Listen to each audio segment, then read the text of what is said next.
Welcome back to AATV Live. I'm your host, Tom Anvil Hibbard, and this is our fourth live stream of the COVID-19 season. Today we're going to talk about our 10 favourite things, and I'm joined again by Ben Webb, live from his HQ bunker survival centre. How you doing, Ben? I'm all right, mate. Yeah, surviving well, actually. It's been quite a nice week, and everything's going swimmingly. Nobody's gone crazy, and there aren't zombies running up and down. So, I think some people are a bit disappointed by the lack of zombies, but yeah, I'm sure they are. But let's not wish for things that we can't deal with, whatever it is. Right, I'm sure everyone waiting at home is desperate to know what beers we're going to be drinking to start off with on this stream. So, Ben, what have you got?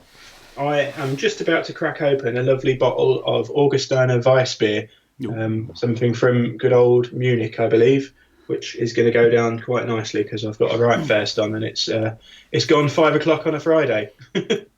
I'm trying to decide whether to start with the 9% stout, which might be a bit ambitious, It might or be. I've got a New England IPA. I think I might start with a New England IPA.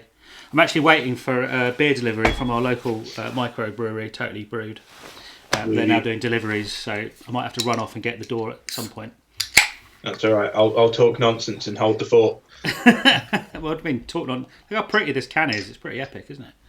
I'm trying to work out how to get the lid off this thing. I've only got a multi-tool nearby. Can you do like a sabre? You know, get the sabres and they cut the top of champagne bottles. Oh, I reckon I've done it. There you go. Right, so before we get going, I need to announce the answers to my Bullet ID challenge, which I put out, I think, yesterday. When I got overexcited when a delivery came through of inert rounds. So I'm just going to chuck the picture up on stream for people to see. So I put this over my beautiful face, Ben, so people can still see you. It's all right.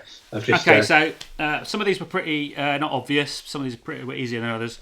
Some of them were actually quite difficult. And there's a couple of little wild cards in there. So, starting from number 1. Can you see it yet, Ben? Hold on a second. I'm juggling windows. So, number 1 was, in fact, the old 30-06. So, fired by the M1. Fella. Yeah, big chunky fella fired by the M1 Garand and the 03 Springfield and things along those lines. Number 2 is 792 by 57 Mauser, otherwise known as 8mm Mauser. So that was the main German round through World War I and World War II. It's a big fella, isn't he? Yeah, he's a pretty big fella as well. 3 is British 303. So again, very long-serving round. Fired by Lee Enfields and Vickers machine guns and Brens and everything else. Nice. 4 is probably the longest, just about the longest serving military round in history, still being used, is 762 by 54 rimmed Russian.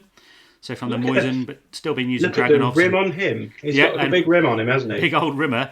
And PKMs. 5 was one of the wild cards.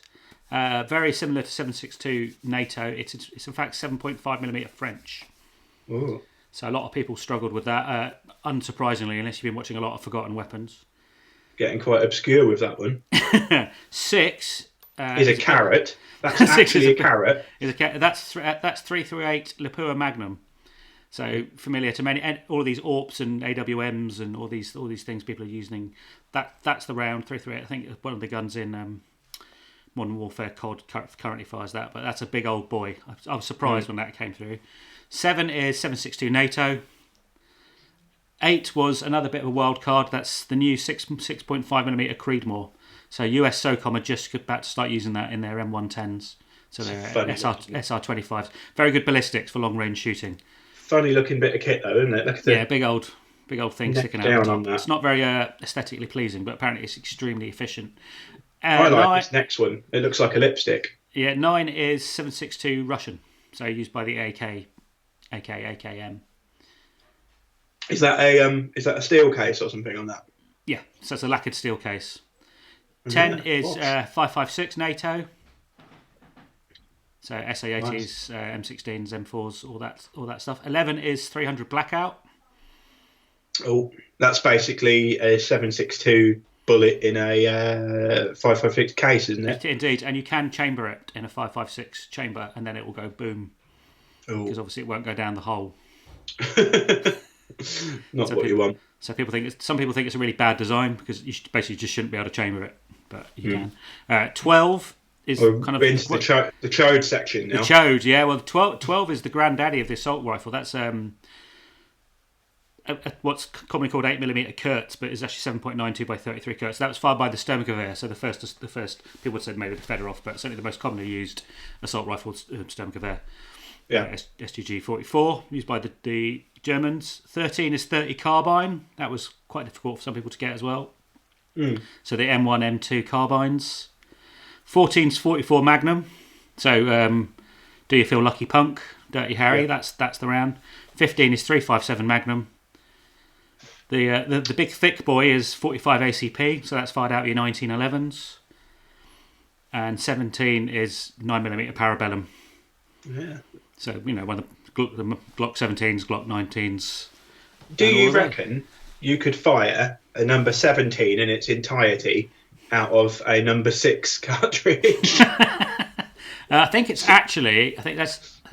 like 8 point something millimeter, 338 Lapua, but I'm sure you could probably make it work. Right, so we've starting to get some people joining us, which is awesome. Your Will's late, apparently. So I'll just get rid of that. So thanks to anyone who took part in that ID challenge. I'll post the results on Facebook in a bit after I finish the stream with Ben. I would have had no idea on most of those, to be honest. That's outside my scope of knowledge. I would not have been able to identify most of those. So that's 338 Lapua, and that's 5.56 NATO. So that's a big one. That is a big one. Let's put those away so I don't lose them, and then we'll get on with the stream. So the aim of today's stream, we're going to go through kind of 5 objects each that we really like that are vaguely airsoft related. So these aren't necessarily like the best things in the world or the best performing things in the world or anything like that. It's just stuff that we really like and might have a bit of a story or some sort of impact on us, and makes us feel good about stuff. So that's the plan, really. So we'll just kind of go one for one. Have a chat and a beer and a bit of a mooch. Ben, do you want to join in if you've got anything to say? Yeah, if you've got your own airsoft favourite things, we'll maybe try and pull some of those up at the end. Yeah, that'd be cool. That'd be awesome. Okay, Ben, what are you going to start with? And I'll put a picture up. Well, I've got a bunch of stuff.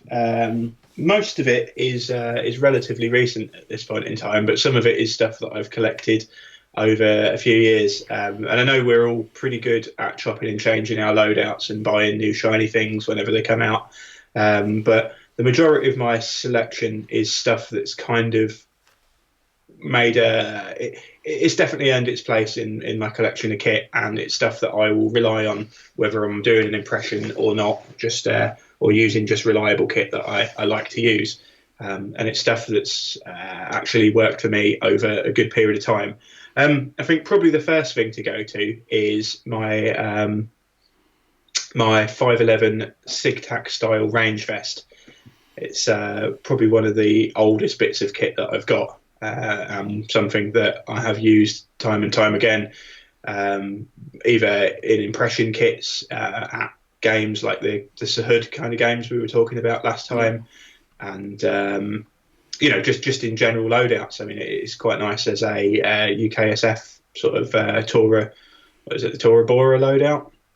Yeah, absolutely, yeah. Quite nice for that. And I know they used SIG-TAC branded vests, but this 511 vest is pretty close copy to the SIG-TAC ones.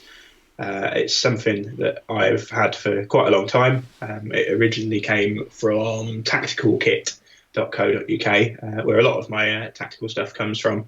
But it's a simple piece of kit, but it's really proved its worth over years as something I can just chuck on when I can't really be bothered to go through the motions, when it's very hot or we're playing OP4 or something like that. And you can fit a huge amount of stuff in it, really. It's got ammo pouches that take AK mags or 5.56 mags or even G3 mags, whatever you can squeeze in.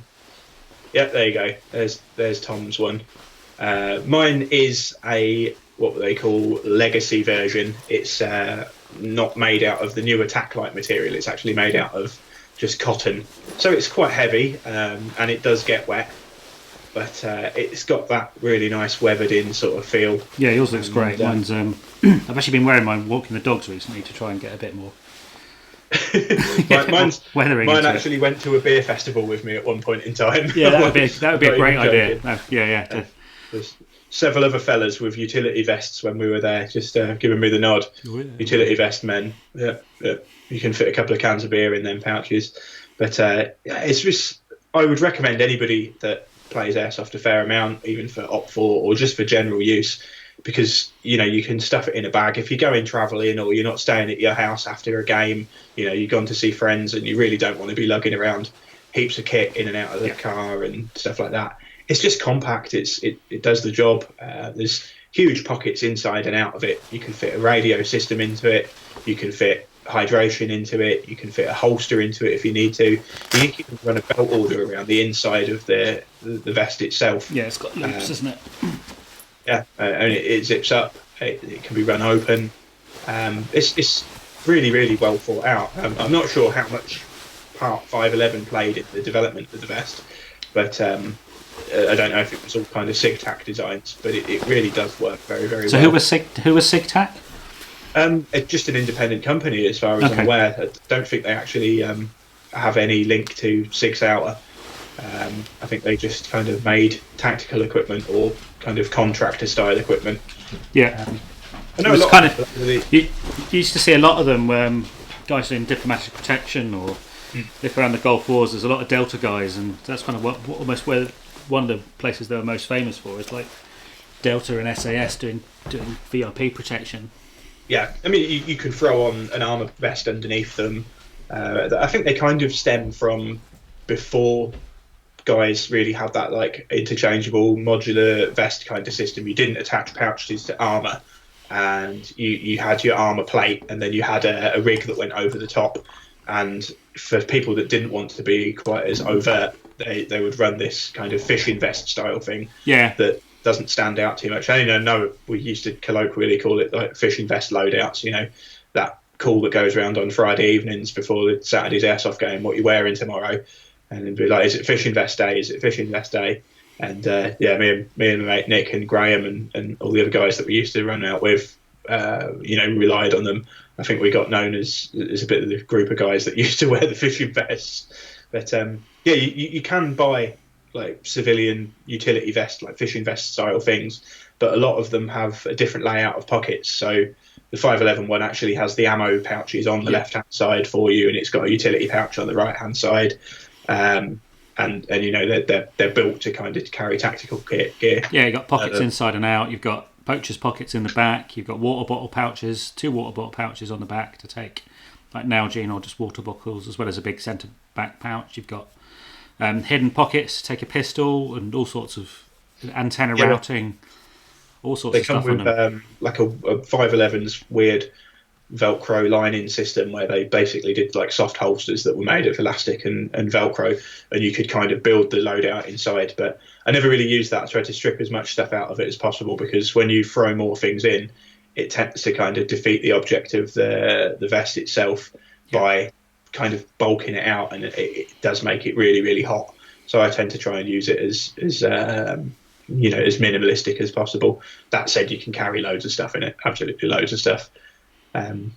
So it's really, really gained favour. And then the other thing they were notorious for was the SBS guys in early Afghan with I forget the name of the not the prison, because it was a fort. It was the Kalari Jangi thing, wasn't it? I think it's pronounced. Yeah, so there's pictures of the guys, SBS guys there that are rolling with them. I think didn't you do a photo shoot, which keeps getting pulled up on like militaryphotos.com as being funny enough, photos. Somebody did a photo shoot. I can't remember the guy's name, but did a photo shoot for my previous employer years and years ago before I had anything to do with it. And I think they went down to somewhere in Portsmouth that was like a chalky cement quarry. Yeah.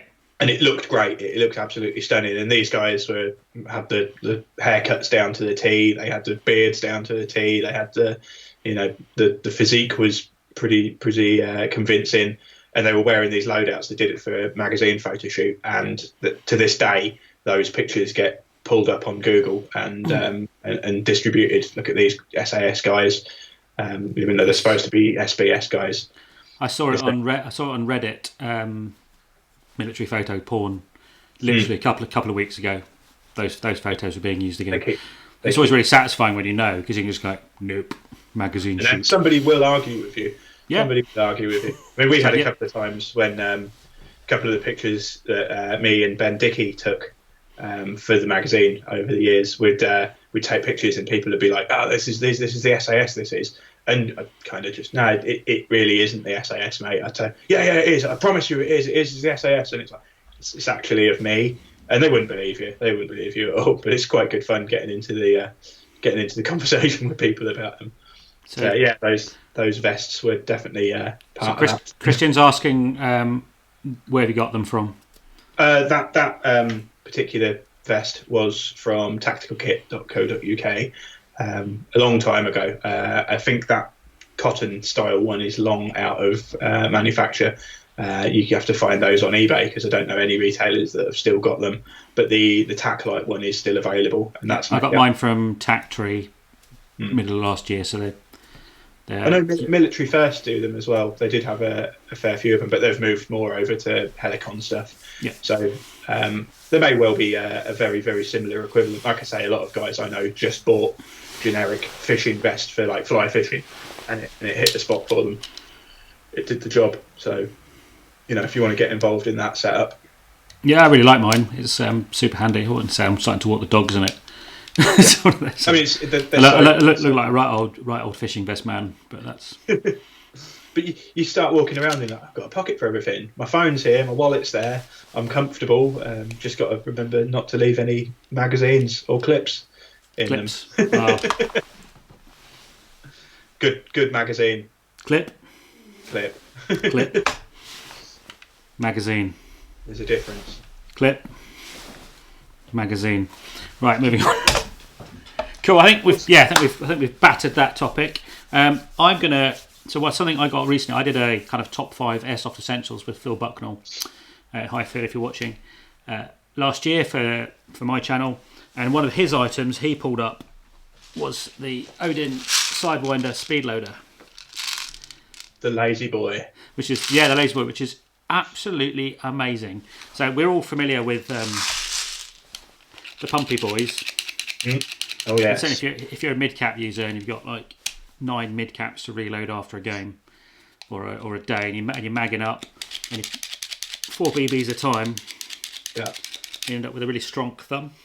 I'm sure everybody watching is the majority of people watching will know full well what a speed loader is for, but for anybody that isn't sort of well versed in speed loaders or are new to airsoft, basically you use a speed loader to put BBs into your magazine. There isn't on most magazines, mid caps in particular, there isn't an opening to pour them in. You do have to put them in the same hole that they come back out of. Doing it one by one with your finger is really, really not fun. Unless you're in a foxhole when you're desperate. Yeah, and you're loading 5 in. So when I started, Ben, these didn't exist. It was the tube. It was the tube with the plunger. So you literally put one end of the tube in the top of the mid cap, poured in a load of BBs, and then put another plunger in and plunged it into your mid cap. So these were like a miracle. Yeah. And then I got one of the bigger ones, the big 400 round AR Stanag style ones. And then Phil showed me this thing, and this thing is just amazing. So it's got a little windy boy on it. So you literally just plug your magazine in. Generally, these are built for Stanags, but you can, if you hold them in, you can get an AK magazine in. And my Maruis go in, but don't lock in. And then you just turn the little handle. I won't going to turn the little handle now because all the BBs will fall out, and Joe will absolutely murder me. More BBs on the floor. More BBs on the floor. But yeah, this is absolutely brilliant. Now this is the Odin. There are some copies, clones on the market. Do not buy them. Those guys did not license it, did not contact Odin, ripped them off and sold them on cheap, and it's just shit. There was a fair bit of beef about that at the time, I believe, wasn't there? But aside from it being an illegitimate theft of IP, they're actually a bit of a shit product as well, aren't they? Yeah, they tend to be made of worse materials, so they just don't last as long. And I remember having a fondle of that thing that you've got when we were last at a game, and there is quite a lot of kind of demand on the materials in there, isn't there? With the crank, crank them round. So it's not made of decent polymers. This is just going to break, and they get quite a lot when you're cranking. And some mid caps with, you can argue if 150 round mid cap is actually mid cap, but certainly the spring tension gets really quite high. So these have a decent clutch in. Yeah, Rob Davis has just said the copies all break, so they don't have the materials are bad and they don't have a decent clutch in, and then the gears shear and then you're done. This thing's brilliant. I've been really impressed. Get 1,000, 1,500 BBs in, and then just crank them down and you're done in seconds. So for us old fellas, that's a day's worth in one, isn't it? Exactly. Load in the morning and you're sorted. The only thing I do tend to forget what BBs I've got in it, but that's I should probably have a little probably write on it because I don't actually shoot that much, and because when I'm testing I do use anything from 2.5s up to 3.2s. Sometimes I just don't know what BBs I've got in it, so you have to put what kind of colour are those. But that's a me problem, probably not a so something you could get around, isn't it? Yeah, this is also pretty much the size of 2 Stanag mags. So Stanag is a NATO standardisation thing, which is effectively the magazine. So the Stanag mag is basically the magazine that goes into an M4 or an M16 or an SA or an L85, or it's a kind of standardised magazine. It's the one we're all familiar with your ARs, So this is pretty much the size of 2 of these, and so it will also go into a double mag pouch. So if you need to take some BBs out in the field, rather than taking a bottle or a little Pori bag or something along those lines, you can just shove this in a pouch, take it out. Just make sure it's all topped up; it doesn't rattle that much, if at all. And then you can, if you're playing a big day, you can load if you need to out in the field as well. Sounds good. I'm a devout user of the actually the finger pumpy type fellas. I've got the old 450 round like Marui style M4 magazine one. One thing I wish somebody would go forward and make is an AK shaped version of that pumpy magazine speed loader, a high capacity one, because it's really bugged me over the years when I've used my AK and I'm like, I can't fit this thing in a pouch. It doesn't work with any of the other things. Just my personal sort of detail tick. I wish somebody would make an AK shaped version of that. I don't know if there's a reason they haven't. I can't see why not. I mean, I wouldn't even mind if there was a sacrifice on the capacity just for that completeness and consistency. It's probably just one of those. No one's thought of it, or it's just not economic to do the tooling for it. Yeah, maybe not everybody would. But not everyone is quite as detail oriented as I am. No, I totally agree. So the other thing you can get with these is, although you can generally get most mags into it, sometimes it's a bit of a bodge. There are there are some adapters you can get for them, either 3D printed or Odin do a few that you can just get most magazines into it. I don't really have a problem with any of mine. So. But yeah, great thing. I think it's cool. How much are they? I really can't remember. It's whatever it is, it's worth it. They're investment price, aren't they? The first time you use it, you're like, yep, absolutely. Yeah, absolutely worth it. Really great. Cool. When you got old man thumbs, absolutely. Or it's cold. Or you just basically can't be bothered. Yeah. Or you're like, your ammo wallet has run off and you can't get him to load your mags for you. All 1,600 of your mid caps need bombing up in one go because you get. Well, that is one of the downsides of mid caps is reloading, unless you just don't shoot very much. 50 quid, apparently. 50. That's not bad. Not bad, really. I mean, 50 quid, well worth it in my opinion. Don't cheap out and get the clones. They'll, aside from the IP theft, they'll break. Yeah, I've got to be honest. Over the last few years, I've probably gone through the Marui style speed loaders at about 2 to 3 a year. I break these on a regular basis. Those small ones are pretty much a disposable item for me. If they get through a whole game, I'm quite impressed. Well, they've only got 90 and 100 BBs in, which for a lot of mid, again, we could argue if a mid cap is.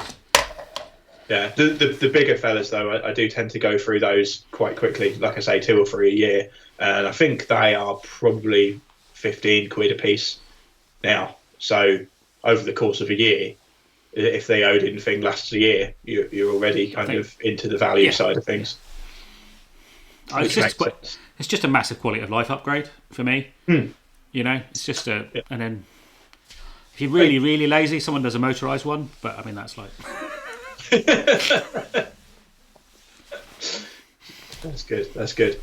No, if you use it a lot, why not buy something that you're going to appreciate? I literally, since Phil showed me, I was just like, no, I've done. Just on my phone during the filming. I think we did our little break, and I was just like, I've just ordered one, mate. Bought one. Okay, Ben, what's your second item? Sure. What should we go for? I'm going to go for this because I know there will be some conversation about it, and it kind of follows on from my talking about things not fitting in a pouch, right? And my idea of wanting everything to work properly. So this is actually an older version of a TRI Triumph Industries PRC 152 military radio. I did also have the 148 a couple of years ago, but I got rid of the 148 because I just didn't use it enough.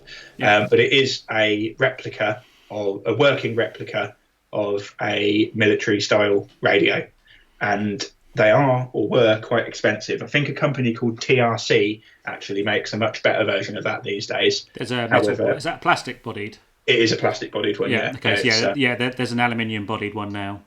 It's a robust thing. I mean, you're looking at spending 200 to 250 quid on one of these, and then you've got your ancillaries as well. And I know that's insane when you can get, and it is just a Baofeng radio inside.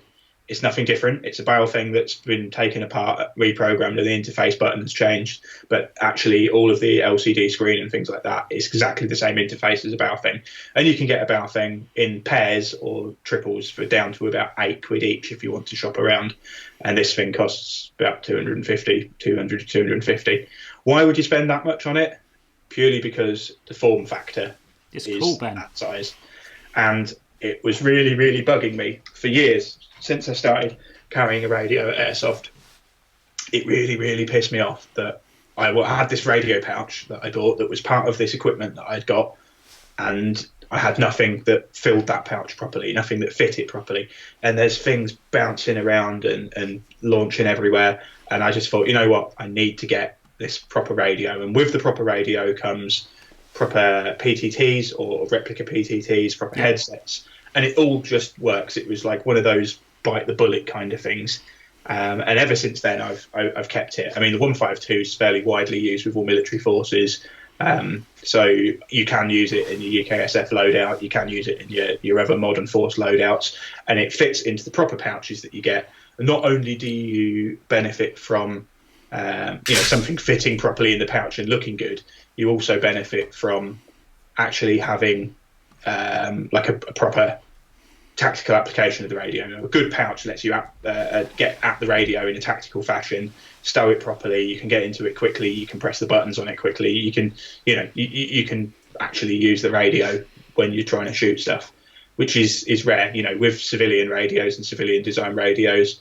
civilian design setups, they don't offer that kind of thing. You've got buttons and lights going off everywhere, and you become this kind of beeping, flashing beacon that occasionally keys up and pisses everybody on your team off, or it starts making an alarm noise in the middle of the least opportune moment, things like that.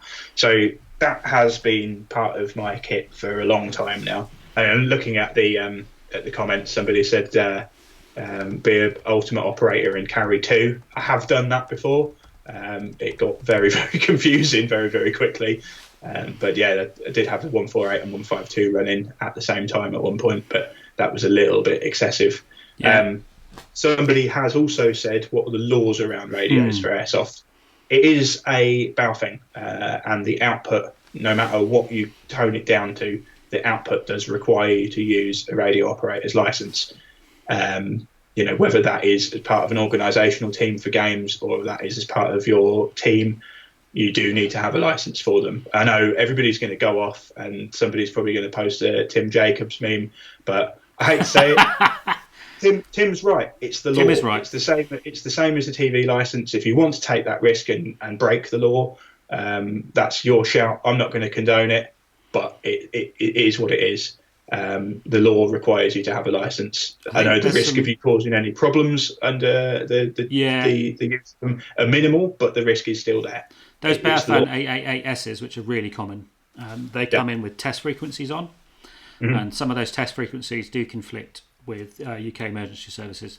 Now, you won't hear UK emergency services on your Baofeng because they're all digitally encrypted, and to a certain extent, a lot of them now use the mobile phone network in order to avoid this shit. But fundamentally, you can overpower or conflict with people that really, really actually need to be using a radio, and you really, really do not actually need to be using a radio.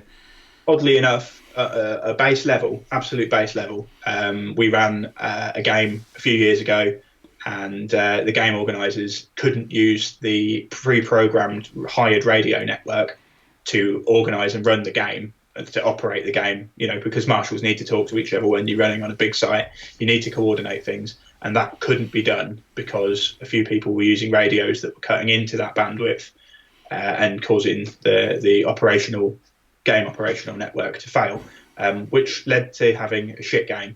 There were a few other occurrences during that game that led to it not going quite as smoothly as possible, but one of them was the ability for the marshals to not communicate because somebody was jamming at their frequencies. Yeah, people also program it on wideband, and then it starts bleeding. The RF signal starts bleeding into some of the other frequencies, and you just end up with a nightmare. They are bloody hard to program as well. 888s are a real pain because you've got no screen. Baofeng UV5Rs, you can program, they're a bit of a pain unless you start plugging them into laptops and using Chirp, but even then you can run into trouble using Chirp if you don't get your settings right.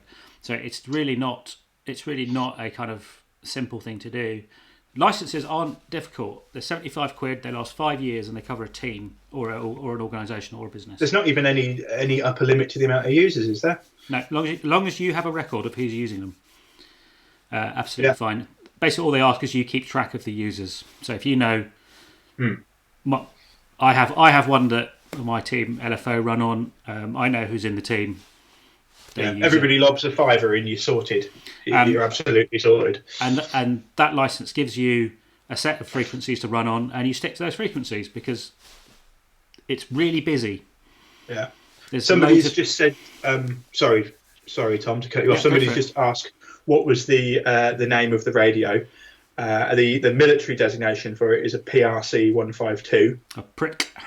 I think they are made by a company called Fails, if that's correct. Yeah, TH. That's the real radio. The replicas, my one in particular, is a TRI, or Triumph Industries. However, the better version, and I know the guys in the Isle of Man that have got a load of cool kit, Jomar and those guys actually have the TRC ones. So that's TRC. And that they make a much better version. I don't know anybody that stocks them in the UK. They've always been one of those things that you've had to import. Which means there's limited warranty support and everything else for them. It's one of those things. I don't think there's any warranty for them anyway. Mine's not gone wrong at all. It has been drenched, it's been dropped, it's been shot at, and I've got a good few years out of it. So I feel like I've got my value for it. The ancillaries for it, like the PTTs and stuff like that, the headsets and things. The headsets from TRI themselves were a bit shaky. They're not great. I've got one. It's not great. No, they're not a patch on the real steel contacts or MSA Sordins. They're not brilliant, but they do the job. If you're just going for the looks and kind of basic functionality, that's all good. If you want, hearing protection and things like that, get the real deal. You're looking at probably 400, 450 quid for them. But you can easily spend £1,000 on a decent comm setup, between antennas and cables and relocation cables and radios and headsets. Spare batteries and not PTTs. cheap. No, it's a whole hobby in itself. I think you get a lot of depth. It's one of the next things for my impression is going to be comms, because I'm currently hiding a Baofeng in the back of my pack, and it's one of those things. I may never get around to it just because I'm just going to hide the radio and not worry about it too much. Cool. There's a few guys out there. I think Flimmer maybe and Tack Belts. I think they are making making tactical style Baofeng pouches. that look less ghastly than your horrible Condor thing in multi-camera if you want to go for something looking cool. I mean, I know a lot of modern forces will probably use these smaller radios as backup radios anyway, won't they? So you can probably get away with squeezing one in. I think a lot of them do. For if you're dealing with, if you're training Afghan forces and stuff, they're unlikely to have a full set of digital encrypted gear, so they may well just be running a bunch of Baofangs anyway. A load of Nokia 3210s.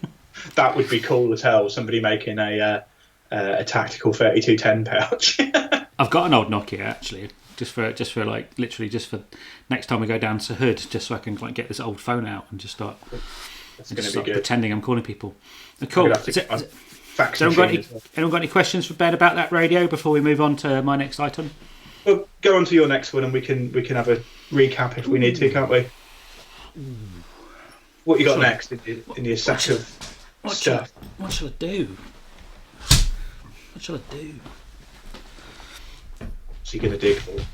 I'm having a little dig. I'm going to go with dun, dun. The greatest chest rig ever devised. All time. The ultimate combat bra. So the original and the best. Just whack it on. Oh, he's donning it. Oh no, I lost my headset. Everything's going wrong. It's all right. It's all right. Well done. That was quite smooth. I've got into much worse tangles myself. It's one of those I wish I hadn't started moments now. It's not far. Oh. There you go. Right. He's back. I'm back. So yeah, Chicom chest rig. So Chicom comes from Chinese communist. These were first really seen during the Vietnam War. I'm just throw up a picture on your beautiful face, Ben. I'll go for it. So people... give the viewers a break. So there you go. So these are super simple. They were made in the millions for communist forces fighting in. They're made for Chinese forces originally, hence Chicom. They're superb. They're super lightweight. Very, very cheap. You can pick these up for 10-15 quid on eBay or from some surplus stores. This one's been bleached. We just chucked it in a bucket of very mild bleach for a couple of hours just to knock it back from being super bright green, so it looked a bit more authentic. But these have been used in conflicts for probably from the 50s and 60s, and they're still being used today. So certainly for any kind of OP4 or anything along those loadouts, absolutely perfect. I know you've got one, Ben, as well. Yeah. It's again one of my older sort of pieces of airsoft kit. Actually, I have had a couple over the years. I had a repro one, and I think the one that I've got is a later dated real deal bit of kit. Yeah. It's certainly got some strange Chinese writing on the backside of it. I've actually worn it with the tactical vest that we were showing earlier on in combination, just to give me a bit of extra capacity. Yep. It takes AK mags, it takes AR mags, but the best thing to do is poke something down in the bottom of the pouch to lift the AR mag up a little bit. A lot of people use kind of a rolled up bit of bandage or something like that just to chalk it up a little bit. That's a real AR mag. You can see that disappears, but you could put a sock down there or a bit of bandage. Or I find it, they used to use either cut up socks or bandages in Vietnam apparently, and they were popular with the American forces in Vietnam as well. My original one that I got was used by Ben, my friend at the time. He ran it with his MACV SOG loadout, so with like the Stabo harness and things like that. They actually use the Chicoms and even cut the side pouches off and things like that to modify it for a bit more capacity. So these pouches, what Ben's saying is these pouches here, a lot of the times the guys would cut these off and then mount a radio pouch or mount something else that was more specific to them, the stuff they actually really wanted to carry. These are grenade and oil pouches, but it's really so super simple really. And as Ben says, these have been used by it's not just an OP4 loadout. These have been used by all sorts of special forces. Russian troops in Afghanistan used to pick them off the battlefield and use them. There's loads of pictures of guys in Afghanistan, and certainly in the early 2000s, running around. Anyone that was kind of embedded with indigenous forces would have these on, because if you're running around with the plate carrier on, suddenly it's pretty obvious that you're not part of the kind of you're not indigenous. You're not indigenous anymore if you've got your cry plate carrier on. I think it's fair to say they're one of the primordial kind of chest rig designs, aren't they? That setup has kind of lasted the test of time. I know there's companies like Mayflower and things like that, or now Velocity Systems. It's Mayflower by Velocity Systems, I think. They, a few years ago, probably as long as 10 years ago, started to go away from... Basically, the whole tactical gear industry went crazy about modular and building things bomb-proof, and things were made out of double-layer 1,000 denier Cordura, and it turned into this, like, horrifically heavy, bulky, non-compliant, rigid kind of feeling chest rig, because there's so many like modular bits, like plastic straps holding things together, like malice clips and stuff like that. You can get even just putting a simple pouch on, you end up with like 10 layers of fabric, and they end up being right out here. Yeah, so they get really, really bulky really quite quickly. Things got crazy, and then a few years back, Mayflower kind of went back to the drawing board, and I believe the guy that runs Mayflower, or ran Mayflower at the time, was like a ex-Delta guy or something like that, and he really, really knew his load carrying, and he said, look, let's fuck all this modularity off and just get your kit designed by somebody that knows what they're doing, and you won't need to change the position of any pouches. It will work for you. So he went back to doing fixed configuration rigs using modern materials, and sewing the pouches directly into position, 500 denier Cordura, which is almost as strong as 1,000 denier, but like half the weight and much more compliant and comfortable to wear. Yeah, it just moves. And using the principles in place with the Chicom, things like the toggles rather than a button or Velcro, because that will work no matter what. It doesn't matter if it's wet. It doesn't matter if it's covered in sand. It doesn't matter if it's frozen. It still works. And the same can't be said for things like Velcro. Velcro doesn't work if it's frozen or if it's covered in sand. It fills up with sand and it stops being sticky. The two parts of Velcro don't interface together, and they make a lot of noise. I can't even hear that. It's I love it. I absolutely love it. I do wear it. It's also if I'm lending a gun to someone for a game, and Joe, my partner's worn it. It also looks right as well, doesn't it? It's got that, like, this feels like a war thing. This feels like cool.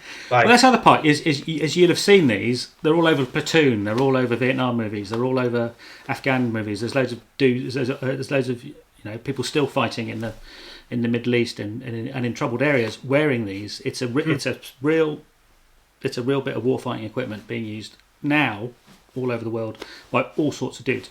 I remember once I was talking about this, and might be on Reddit, and I said, the people were like, "What's your favourite bit of airsoft kit?" And I went, "Well, actually this." And what the hell's that? I was talking about it, and I'm sure it was a US guy. Went, "Oh, made in China. That explains everything." And I was like, "Mate, yeah."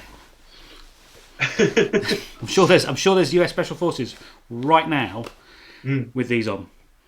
And also you can imagine these people just might have use them as a grab bag, just have them in the back of the car. Well, if you need to, then just whack it on. The configuration of the straps on them, you can actually just sling it over your shoulder like a bandolier sort of thing. Yeah, you can have it on one side of the body. Yeah. Yeah, you can hoof it around you like a grab bag, like you say. They're super simple. You can carry grenades and whatever. I would love to see one rendered in modern materials. So your Hyperlon and stuff like that. And just the faithful design. Super lightweight. Yeah, it'd be really interesting, like a Blue Force Gear version or something along those lines.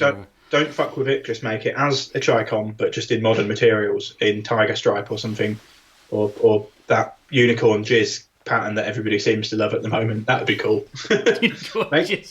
make me a Chicom in modern materials with unicorn jizz pattern. Yeah. It's brilliant. If you don't have one of these and you play Airsoft, I think you're a hobby charlatan. Get on it. So useful. What are they like? They're like 12 to 20 quid at the most. Yeah, absolutely nothing, and you'll love it. And it's just so lightweight. If you're feeling a bit old and graunchy, or you just want to run around like a maniac, just chuck one of these on and you're done. Oh, for sure. You can get your Bayafang in one of the pockets. It's all, these pockets are really super flexible for shoving stuff in. You can get your Dynatech. You can get your brilliant. Yeah. You even get a Mars bar in somewhere. So highly recommended. One of my favourite bits of kit ever, Chicom chest rig. Totes. I agree. Am I going to take it? I'm not sure I can take it off without knocking my headphones off again. So I'll let you do that. I'll just I'll have a look at some of these questions that we've got up. So we've got Inco Airsoft has said, what do you guys recommend for headphones for a lighter setup when Peltors are a bit too bulky? Someone like in-ear setups. For in-ear setups, I would literally just go for a cheap and cheerful security earpiece. You can get really, really expensive ear protection integrated in-ear systems, but you are looking at spending hundreds and hundreds. And I mean, I'm talking like £700 to £800 on this stuff. It's been a little while since I've looked at it. It might be a bit less, but unless you are seriously committed, you can't get a lot better than just like security in-ear pieces that fit. If it doesn't, use a bit of sticking plaster to stick over your ear to stick it in place. What I've seen a lot of people do fairly cheaply is get like a Howard Late sports pair of ear defenders. Yeah. Because they have an aux input and then use a fist mic and an aux input into a fist mic. So you've got some hearing protection. They're like 60, 70 quid, pretty cheap. You still get active hearing protection, so you can still hear a bit better and with an aux mic in. So I've seen some people, so that's not in-ear, but it's kind of a much cheaper and reliable solution than trying to use Airsoft grade fake headgear, which doesn't really work half the time. I tend to sweat in stuff like that and ruin it. So that's before rain even gets to it. So unless it's the real deal stuff, it just doesn't take the thrashing. Again, it's worth buying something decent because you get the satisfaction of when somebody does invite you to go clay shooting or something like that. You can go, hey, look at my fancy Ear Pro and eye Pro that I've got from Airsoft. And you get the satisfaction of whapping your proper ear Pro out and enjoying it. I would say, unless you really want to spend big, the alternative is just to go simple. It's very expensive to go complicated, and you probably don't get that much benefit really. I like wearing the sort of helmet-mounted headset because you can pop them off and give yourself a little bit of air. Give a little bit of airspace between your ears and your headset. Again, I would recommend getting the real deal kind of mounts because the replica ones are, in a word, shit. They just don't work. The ratchet system in them just pops open and it stops them from working as ear protection. I mean, there's the other problem that Airsoft arc rails generally aren't to spec anyway. So you've got an Airsoft mount which isn't to spec and an Airsoft arc rail. The arc rail's the bit. The rail mount on the helmet. Generally, Airsoft ones aren't to spec anyway. And then by the time you've mounted an Airsoft mount on, the two are just not going to work together. You can, if you're lucky and your helmet's sized correctly, you can run the headband underneath the helmet, can't you? But, that's what I do. So this helmet, I've got the pads taken out the middle. Yeah, and you can run the headband. And that means you don't have to dismantle your headband either, and you can take your helmet off and run them separately. So I don't need two sets then. I can just run that headband, or I can put it on a cap, just like I'm doing now. A cap or whatever. Or I can just put it and then just bang my helmet over the top. So it works quite well. Cool. There is no problem with answering that question. That's what we're kind of looking to do, to be honest. Brilliant. Okay, Ben, your next piece. Ooh, next piece. I'm going to go for... I've got a bit of a double team thing here of dump pouches. I've got two different dump pouches that I've got that I used in slightly different configurations. So I think Tom's got a better picture that he can pop up on screen of both of those. So I have... one of these you're almost quite famous for. Yeah, it's this multicam front-mounted dump pouch caused a bit of a fuss when I first cracked it out. I got it from a great guy called Ben. Have you seen this guy? Oh, Oscar, look at him go. He wants to get involved. Totally crashed the stream. Hey, Oscar, how you doing? What's up, buddy? Yeah. I'll put that picture back up again. I'm in isolation too, guys. So yeah, the front mounted dump pouch, it's actually a Plat Attack dump pouch, and it's called the ASAD dump modular pouch 40mm / bangs. And Concise. It tells you exactly what it is. I got it from a great guy called Ben that runs HR4K, and at the time he was selling a few very specific bits of tactical kit, and in later years I can see exactly why he was selling those specific bits of tactical kit. I'll let people come to their own conclusion about that. He had quite some good knowledge on tactical kit. He was well versed in the applications of tactical equipment for tasks that he was about to perform with tactical equipment. But this pouch is a bit different to a lot of others in that it goes on the front of your plate carrier. And I picked this up at a time that it wasn't widely seen that people were using abdominal pouches. So, the likes of the Spiritus Systems, is it the SAC that they have? And the Faro Concepts came in and did one, I think, and Dangler. HSP have done one, and all of the other tactical companies that pick up other people's ideas and make them in China have jumped in and done the similar thing. But this was a pouch that I picked up and thought, you know what, I could really, really use that. And personally, I've always liked using a dump pouch, and this is why the second dump pouch, the Maxpedition one, is included as well. And that's one of my oldest pieces of tactical gear. Again, that was from Tactical Kit, and I picked that up so long ago. One of my first kind of serious airsoft games where we were really thinking about what we were doing, and we started talking about dump pouches, and the idea of this is in like the infancy of like the Costa tactical, art of the tactical arsing around kind of stuff. This is really, really in the infancy of those days. And instead of trying to put your magazine back in your pouch, it was just chuck it in the dump pouch and then deal with it afterwards. Deal with it when you got some time. It's just a retention pouch. And this Maxpedition pouch was really, really cool because it actually did the job, and it could be folded up small. I could run it directly on a belt. I could run it on molle. I could run it with pretty much anything. And it folded up to like the size of a wallet. But when it was opened out, it had enough space for like 6 to 8 magazines in it. Is that the Roly Poly? Yeah. I think it's the mid-size one. I think it was kind of one of the primordial dump pouches that it was. Yeah, I remember because Military Morons, I think he's still going actually. Was one of the first kind of real tactical kit reviewers on the internet. Yeah, and he had everything on it. And I remember him working with Maxpedition on that pouch. That was back when he had to update his blog via HTML, wasn't it? There was no CMS system for him to use. No. Old fashioned. But yeah, that dump pouch was one of my first proper purchases, and it's been with me ever since, and I've not got rid of it or even considered getting rid of it. It's simple, it's effective. It wasn't even really designed to hold magazines. I think it was designed for people to like just chuck crap in, multi-tool, a load of twine or something. I think he sized it for Stanags, but it was intended for. It was also intended for hiking, just to shove a water bottle in and a bag of sandwiches and put your binoculars in and the rest of it. Just it was a general use pouch, and I've used that one. So that was the time honoured pouch that I'd use, and I always found myself actually running that very, very round the front, so across the top of one of my thighs, which was really, really, really odd for people because people usually hid their dump pouch right the way around the back.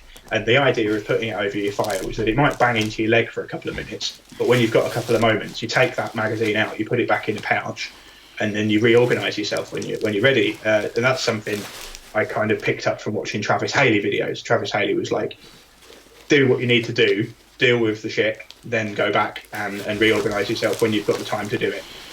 Because prioritising all the tasks that you have to do, that's his kind of mindset on things.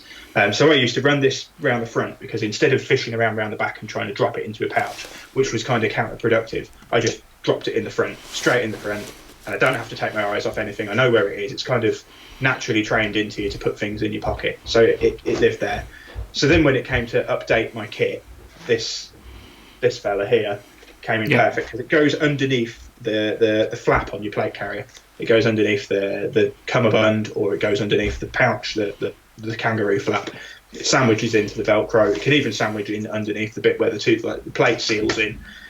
and it rolls up to like a little sausage underneath there if you want to, but I don't roll it up. I keep it unrolled, and it kind of dangles above your old boy, and not only provides that region with a little bit of impact protection from BBs, but it's actually just right there for you to drop magazine. You know, you can just drop it straight in without even really looking down. As you're not kind of going all the way around the back. So you drop it in, and your hand's already in the place to get a magazine to reload. And it can be done both ways round. It's the same position. It's universally accessible. And I popped a couple of pictures up of me on Instagram back when I was kind of a lot more high profile in Airsoft, and I was playing a lot more and posting a lot more and things like that. And a lot of people are like, oh my God, that must bang into your balls. That must bang into your balls. It might do. They've been through worse, trust me. And it you know, if it does, it does. You know, but it's not that bad. It really isn't that bad. You have to be in a very specific position and swinging it backwards and forwards. So it's not just a dump pouch, is it? Because it's got a load of other pouches, other pockets and shit built into it. So it's really cool. Because I've looked at getting one, but I'm gonna have to import one from Australia because there just is no European distributor at the moment of Flat Attack gear. Flat Attack's a high-end tactical brand from Australia. They do a lot with Australian SAS and their Commando Regiment and all that sort of stuff. And they have been used by UKSF forces as well. It's on par with Cry stuff, I would say, in terms of manufacturing quality. Maybe a little bit more straightforward and robust than Cry. I know a lot of Cry stuff has gone down the route of being very sports, sort of, you know, very technically designed. So they're using very, very light fabrics where it's not wearable and things like that. And very, very complicated patterns and things like that. But the ASAD pouch, as it's called, I did remind myself by looking at the label. You've got a small molly platform on it. You've got a zippered pouch to put small tools. There's Velcro retainers in there. And the whole point of it is that it's not just to hold magazines when you drop them. It's bomb disposal. It's EOD. It's canine, medical, anything. I've seen you with your tremor stashed in there as well, so it's just there. Anything that I might fumble and drop, you can kind of use it as a security net. You know, oh shit, I'm reloading my tremor. I've dropped that. That's all right. It's in the bottom of my pouch. I'll pick it out later on when I've got time. I'm trying to do this job right now. It's my little kind of security net for all those fiddly little things that you tend to have to sit around with. And it's great for holding all kinds of stuff. My phone goes in the pouch at the back of it when I'm playing, and it's protected by several different layers of material and usually something hard in between me and BBs so it doesn't get smashed. And it's one of the most useful bits of kit that I've got, and I will not be getting rid of it anytime soon. Yeah, I think I really want one. I'm going to have to bite the bullet and just order it from Australia, really. It's I've been jealous of it forever. I'm currently using a Blue Force Gear one. Oh yeah, which is all right. Oh, on the back of your belt, yeah. On the back of my belt. I'm used to having a dump pouch on the back of my belt. It's just where I do it. But the entry's a bit limited. It's super lightweight and rolls out the way. I don't really tend to use it much these days because I don't carry that many mags. But it's a useful thing to have. So a lot of guys tend to call them like the SSE pouch kind of things. Just putting stuff in it. It was SSE stands for search, seizure and exploitation, or something like that, or site search and exploitation. And basically that means if you hit an objective room or something like that and you need to carry things away, they're stealing all the stuff and putting it in pouches. So there's evidence or hard drives or something like that. So Blue Force Gear's original little very floppy pouches, people used to criticise those. They're like, you can't use that as a dump pouch because it's so floppy it doesn't hold open. And they're like, it's not a dump pouch. Good shout, Tom. It's not a dump pouch. It's an SSE pouch. So you pull it out and put it in, and guys would have like 3 or 4 of them hanging off of them, so they can throw hard drives and evidence and files and things in them and get it back to their exfil and take it back, and it can all be analysed by that ginger. It's a bit different for us airsofters because our magazines aren't provided for us by Her Majesty's government. So I tend to be a bit more precious about not throwing my Marui magazines on the floor. And also, generally, we're not doing 7-minute entries into target buildings. We're doing longer games, so you kind of want to retain a bit more stuff. But mind you, though, I wouldn't in a hot spot, not to sound like a complete walt or anything like that, but if I had to hold on to and potentially shoot stuff. I wouldn't want to go throwing magazines around willy-nilly because you might need them again. Unless it's a very specific action where you're not going to be going for very long. Retaining magazines is an important thing, isn't it? In the thing you did a couple of weeks ago, the live stream you did with English Kiwi, you're talking about the fictitious concept of disposable magazines that's been going around for years, but nobody wants to do it because as soon as you throw magazines away, you don't have anything to feed the gun with, and nobody wants to be putting bullets into a gun. Well, the classic British Army one was the Brecon pocket. Oh yes. So you'd just to retain your magazines. So you'd, actually this way around. It's an L85. Bang, bang, bang, bang, bang. Magazine out. Chuck it down your smock. And of course when you've got a belt kit on or a webbing, these are all retained, and then you deal with them later. And actually, it's the same thing, Ben, as what you're talking about. Where you can just drop your pouch with a Brecon pocket. Tuck your shirt in and away you go. No, we used to do that with the Vietnam kit because the butt pack on the old Vietnam sort of belt webbing. What was it, the M65 or 56, I think. But 56, the old butt pack thing. So some people would tuck the lid inside those, and you could kind of retroactively use that as a dump pouch. But it's really hard work. So chucking it inside your smock and just collecting it all in between the because you've got a belt on, so they're not going to go anywhere. They're down there. And with British Army smock, it's zipped, so there's no buttons or anything. Cool. I think we've done that one today. I think we've done that one. What you want now? You're on that one. Going for the East Midlands Pale, which is brewed about 500 metres in that direction, which is pretty cool. Right, I'm going to go with a bit more esoteric, not exactly gear, but I'm going to go with team patches. And I've got a few on my shirt at the moment. Normally I only have one on, but I thought I'd stick them all on just for the stream. Nice. So team patches it's a very personal thing, but to me they mean quite a lot. And I've seen Matt's in the comments from my team LFO, what I spoke about on a stream. Was it talking to you about it, wasn't I? Yeah. Lenten first and only. Yeah. So that's this patch here. Based an awesome patch. Based on the Tanith first and only from Games Workshop, blessed by the author Dan Abnett. And this team goes back to 2001, 2000, so it's nearly 20 years old now. At its height, it was massive, but there's a lot of history for me within that patch. The LFO, Lenten first and only Airsoft, originated from that team. I feel honoured to be in possession of one of those. Exactly where it is right now. So a couple of guys not split off, but started their own business, started an airsoft site, first and only Airsoft, because of the Lenten first and only. That business got sold on eventually, but the origination of first and only Airsoft does come from that Games Workshop team, so that's super cool. So there's a real sense of kind of, having your own team patches. Yeah, Matt's just said having the team patch means the world to him. Is that Matt? Yeah, it's Matt Lincoln, yeah. Oh, hi Matt, how you doing, buddy? Nubis, yeah. Awesome. So, team patches mean the world to me. And I think if you have the opportunity to have a team patch made, do it. It's really... Actually, I'll go into the relative costs in a minute. It's really not that expensive.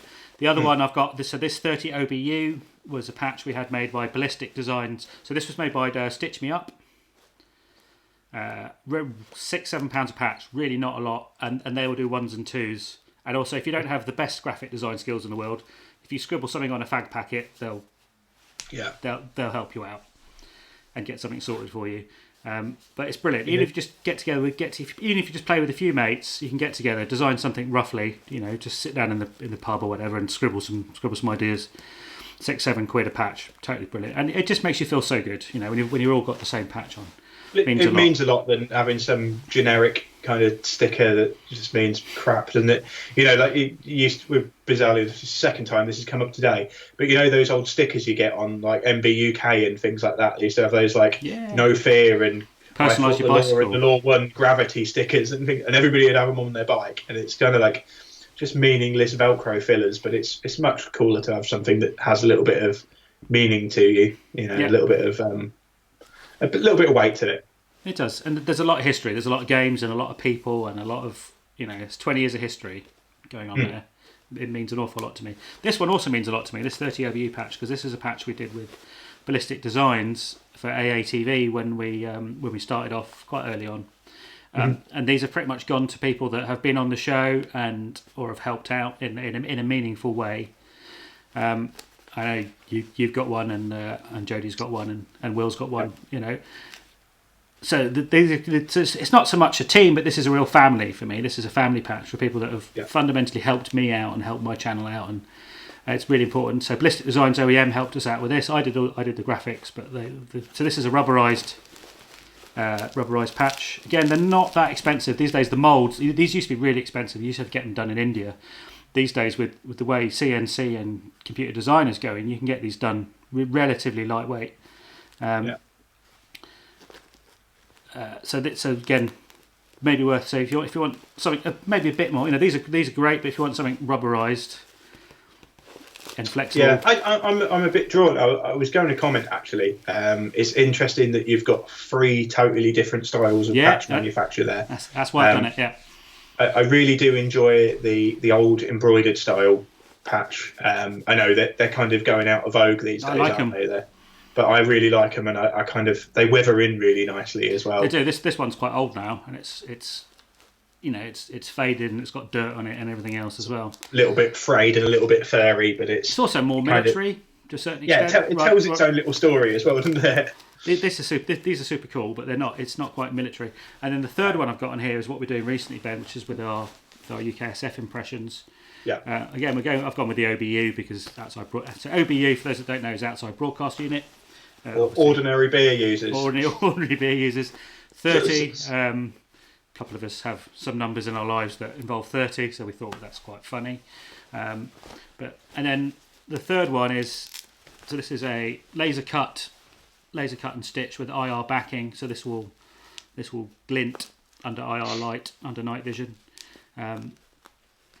And T's just Tom. So I know Ben's got a OBU-B. And I've just got OBU-G. So there's no anyone else with T or G or B, better not join the team because they can get bent, can't they? So there's three different ways of getting team patches, but they mean a lot to me, and all of these mean a lot in their own way. And I look at them and they make me very happy because there's shared experiences and there's shared times and it's just a reminder. And also, you don't even need to use the same camo, but you turn up on an airsoft field and everyone's got the same team patch on. That's just cool. Particularly if you've got the same camo on, that's just really, really cool. It used to be with LFO, and we used to have 40 odd guys. We talked about it, I think, on our last stream. We used to I think you mentioned when you were playing at Free Fire Zone, LFO used to turn up with 40, 50 players. Yeah. Back in kind of early 2000s, in the glory days. Yeah, well, we'd be rubbish in the morning because everyone was hungover, and then in the afternoon, would kick us. Team patches, they're not expensive if you particularly embroidered or laser cut.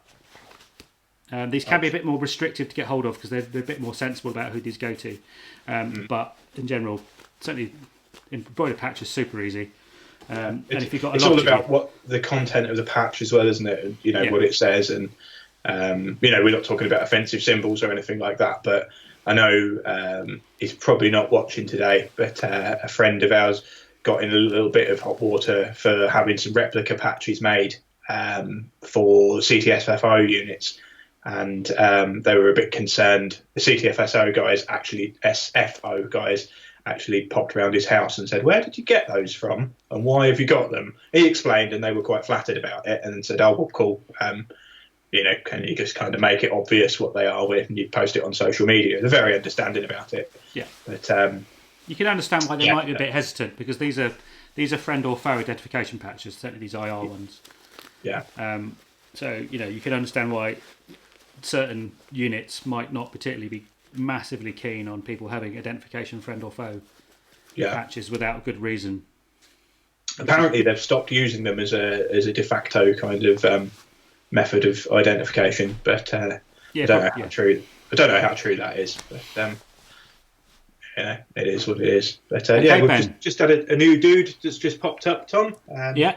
Circle Zero has just said he just discovered your channel. Oh, brilliant. So another win, Tom. You're doing good stuff. It's difficult. I don't do clickbaity stuff, and I don't do sweary stuff, so I don't tend to attract the younger audience or the more popular Airsoft audience. But you know, a bit of integrity, I think personally. I'd rather have less viewers and a bit more integrity. Yeah. Well, I'm having a dig at anyone, but I am. Okay, Ben. What's up next? I'm not sure. Let me have a rummage in my sack. It feels like Christmas time, doesn't it? So what have I gone for? What have I gone for? That one, that one, that one, that one. Let's do. I'm going to do this one. This site that I've got. Okay. I'm going to keep it fairly restrictive. Yeah, I'll let you pop it up. Try not to show the riff too much. No, I'll leave it at that. We should be all right. Just to make it clear to the YouTube bots that all guns show or gun-shaped objects shown in this stream are airsoft. They are airsoft replicas. Okay, YouTube Airsoft. bots. Shall we say airsoft a little Let's just bit say more? airsoft a lot, and then we should be all right. I'll cover good. my beautiful face up again. Here we go. So I've put a picture of your 1 to 4 scope up. If you say Cool. if you say short dot, I'll punch you. All right. LVPO. PO. Yeah. LPVO. Low powered variable optic. You can say short dot. I was joking with Phil the other day. No, it's a scope I got from Scott Country International. I don't know if Paul Stewart will be watching. He's probably tucking into a nice whiskey and haggis because he's from north of the border in Scotland. But he's great company that deals with very, very legitimate equipment. I know you've dealt with them quite extensively over the last couple of years, Tom. Good guy, really good guys. Yeah, I think there's good reason for that. But this is probably one of my favourite utility sites. And by utility sites, I mean sites that I like using, not for impression purposes or anything like that. But it's, I think it's called the Sightmark Core. And it is basically a 1 to, let me check. I'll have to check that. It's a 1 times to, cranking it around 4 times. Yeah. Low powered variable optic. So that means with a twist of a magnification ring, you can go from essentially EOTech or hollow sight to ACOG. And everything, everything in between. And that turns out to be a really, really useful sight kind of magnification bandwidth for Airsoft. So you can crank it down to 1 power and use it kind of both eyes open with the illuminated reticule and use it like a CQB sight. Both eyes open, yeah. Yeah, for close quarters use. Or you can crank it up a little bit and then start using it for more precision use. I don't think there's any real need to have a sight with more than 4 times mag for Airsoft over Airsoft ranges. Whether you agree or not, personally, I don't. This goes to 6. I use 6 for filming. Yeah. For playing, it stays around 3 or 4. Yeah, I find the BB seems to be about right. The trajectory of the BB tends to go too far out of the field of view if you zoom in too much, if you use too much magnification. But people will talk about is it good to have a real steel optic? Is it worth buying a real steel optic? In my opinion, it is. It's a big expense. That one's over 300 quid. That's more than many riffs. However, I have no doubt I'll be using that over years and years and years. I had a good chat with Phil Bucknell about it in our Real versus Repro stream last week, and we were talking about the reason. So, yeah, it's just I've had endless replicas fail on me, or I've gone to turn them on at a game and it's drained the battery because it's shit and the circuitry's crap, or it's just stopped working because it's shit and the circuitry's crap and it's made for next to nothing. It's the amount you spend on batteries and the amount you spend on zeroing it and the disappointment and all that crap.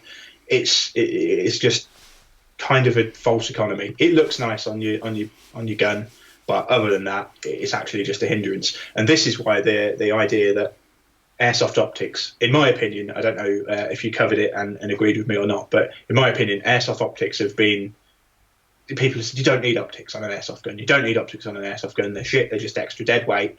And the reason that opinion has perpetuated is because cheap replica optics are shit and they're just dead weight. If you get one that you can use effectively, they are useful. They're not shit and they're dead weight. If it turns on, if it holds a 0, if it's bright enough, if the dot's small enough, if the dot doesn't wander all over the place, it actually becomes a useful addition. It's not just dead weight. I think most people that watch my channel and probably in the stream at the moment do actually zero their optics. Good. I would assume, however, being at most airsoft games, most people don't.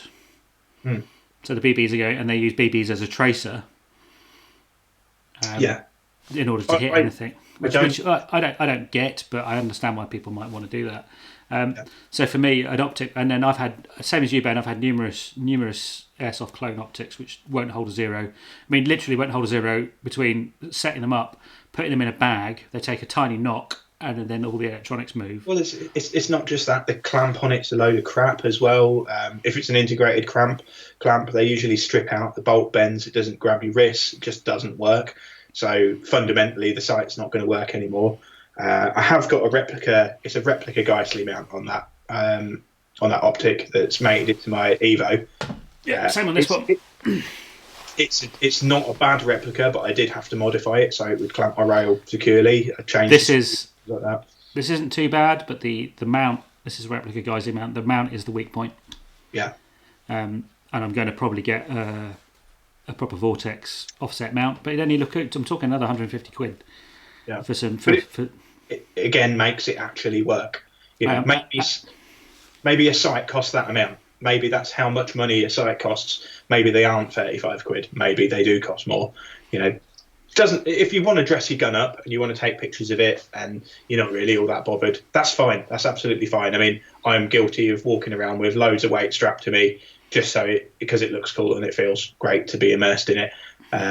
But for actual practical use. So I've got that Sightmark core, which I've used religiously, and I will continue to use religiously because I really, really like it. Should the day come where I get the 2.2 rimfire Scorpion Evo carbine that I really, really want, maybe I will put that scope onto that and really enjoy it. I've also got a Sightmark Wolverine FSR, which is kind of like a red dot. It's kind of like an Aimpoint Compem 2 replica. I have actually had 2 of those because I did have a problem. Again, Scott Country hooked me up really, really nicely, and they said, look, the sight seems to have failed. It's because the battery leaked. It is the supplied battery that came with the sight, so it shouldn't have really leaked. But Paul was amazing for me and sent me out another sight, and he said, look, just make sure you keep an eye on the batteries and take them out if you're not going to use it for a long period of time. Okay. This time around we'll sort you out. So I would recommend you doing that. And I do have a Vortex Spark AR that I got from JD Airsoft. I do like the Vortex sights. I know their lifetime warranty, unlimited lifetime warranty is really cool. The cheaper Vortex sights, though, I must say, are great for warranty, but as actual sights, they aren't actually that much different from a decent Chinese clone. Well, they are Chinese optics. Yeah, they are made in China. I imagine they're much better QC'd, but they are Chinese optics. Yeah. They're not using Japanese glass or anything. The cheaper ones does tend to sap a little bit of light. So yes, it's a real steel sight. It will be used on a real steel gun, but I'm sure they're quite happy they're selling them into the airsoft market in droves because they're great for airsoft use where the demand is particularly high. The reason I really like the Sightmark stuff is they're a little bit more expensive, and they do actually use slightly clearer glass. Okay. I've got really bad eyes. You know, I'm not particularly visually acute. I do what I can with what I've got, but when light starts to fade, I do have a little bit of trouble. So I appreciate that extra clarity. I think a lot of people forget about stuff like that, and they say you don't need an optic or you don't need a red dot. I think for a lot of people, particularly older players, including myself, my eyesight's, I used to have like fighter pilot vision. I don't anymore. My sight is no longer anywhere near as good, and having a good red dot, decent red dot, really does help me. Yeah, and the crisp of that dot. the less blur there is. I've got astigmatism, so when I look through a red dot sight, instead of it being a pinpoint, it actually turns into kind of a crescent shape. So it gets distorted. I could rectify that with prescription lenses. You can look at one of the kind of etched reticles, like the Vortex Prism, the Spitfires, I think, stuff like that. So if you do have astigmatism and you struggle with red dots, they have etched reticles rather than projected reticules. Yeah, and they'll be better for people with astigmatism than not. But personally, I use the Vortex stuff. I've kind of been supplied it in the past. I've used their warranty. It's been, and that's just breezed through without any. Right. I've had 2 sights shot out, both of which. I know. I'm talking exclusively about the kind of Spark AR and what is it, the Crossfire, or the 2 mini dot kind of sights, and the glass on those is not that clear. It's not that much of a problem in most applications. I mean, you can use that style of sight with the front cap still on, and it still works. As included optic, The dot still projects exactly where it needs to project. I mean, try it out if you don't believe me. Take the front cap off. The first red dots were occluded. Exactly the same. Yeah. I mean, it's fun for users to try. Get your gun on a bench, get the dot over a target, cover it up, fire a shot, and you'll find that it does actually hit exactly the same point. Your aiming reference points all work exactly the same. So if you don't have a sight protector, just put the front cover on if you're going into CQB. Yeah, that's a pretty good point. Pop it down. It's worked pretty well in the past, but I've used Sightmark stuff. I really like it. I think for a lot of people, the warranty on the Vortex is really important. I think I'm not going to speak for Scott Country, but I think they now have a limited warranty on Sightmark optics. They've looked after me. I can't say that it's going to be the same for every single person that deals with them. But I mean, I've not had any problems with any of the sites other than the battery leaking. They've been hit. The glass has been hit. The lenses have been hit. I can't say they'll stand up to anything, but on the 1-to-4 power thing, the lens is actually pretty chunky. And it's also quite small, so I'd be very, very surprised if it did get put out by a BB at any range. Not going to test it, but I would be surprised. I think they're quite thick. But, I'm a big supporter of using. I mean, there's also Holosun do a range of they're kind of medium priced, certainly red dot range that lots of people get on with well as well. I believe a few of those are exactly the same original manufacturer as the SIG sites, the SIG red dots that are out there, the Romeos. I believe they're the same. I'm not going to call them OEM because I don't think it's technically OEM. OEM's a term that's been thrown around quite a lot, but they're manufactured by the same facility. Hi, Oscar. I'm going to do just jumping on that. I'm going to do a stream early next week on manufacturing methods for airsoft guns, and we'll touch on OEM. OEM's a term that gets thrown around a lot, and I think a lot of people don't actually understand it. I think people use it because it makes them sound cool, but we'll talk about OEM and what the implications actually are. Well, it makes it sound serious, doesn't it, when you're talking about it? Oh, who's the OEM? Any TLAs that you can use. Well, it's like saying it's made of polymer, isn't it? Yeah. TLA, by the way, is 3-letter acronym. Right. Okay. Let's. And where you guys have been around for 1 hour and 23 minutes already. We're going to keep waffling because we like talking. I've still got a full 1.5 cans left. So. I'm halfway down this one. I'm getting this one is 9% though, so I'm going to be battered if we carry on too much. It is Friday, Tom. It is Friday, but I work for myself, and pretty much every day is the same for me. So I don't. Right, what have I got left? I'm going to do my Desert Night Parka. Oh yeah. Okay, and it's also actually ties into this US Woodland shirt that I'm wearing. So I'll just pop a photo up because that will help me explain things a little bit more.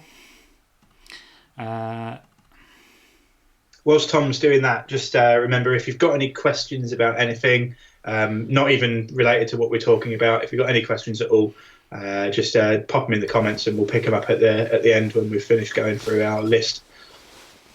So here is a picture of my Desert Night Parka. So Desert Night Parkas, how do we explain this? So these got Watch Generation Kill. Step 1, watch Generation Kill.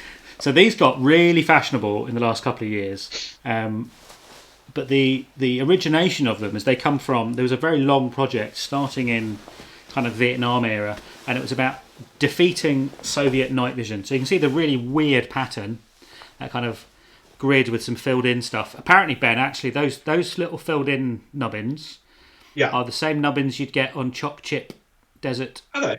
Yeah. Ah. The Tron version of Choc Chip, I like it. Yeah, it's the Tron version of Choc Chip. I love it. So I was doing some massive nerding, and that's where that comes from. So this was intended. It was like a 60s, 70s project to defeat early Gen 1 Soviet night vision. Hence the kind of really weird pattern. It took them so long to develop it. It only really came out in time for Gulf War One. So we're talking 1990. Yeah. And it was then issued to troops.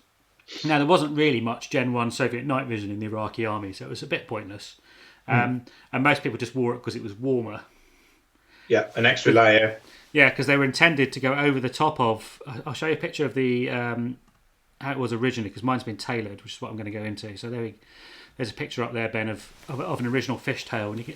So these things were massive. They were intended to go over your entire kit, including your webbing and all your gear, because obviously that was intended to defeat night vision. And then you had the pockets were slant, where you could put your hands through to get to your mag pouches and everything else. So the pass through slotted. Yeah, pass through slots in the pocket, and they were just absolute. And also you could the little dangly cords at the bottom, you could bring them together in your crotch and like tie it together so it wouldn't flap around as much. The reality was, though, they were rubbish. So they basically. How much stuff do you reckon that the US military has fielded over the years just because it kind of looks cool?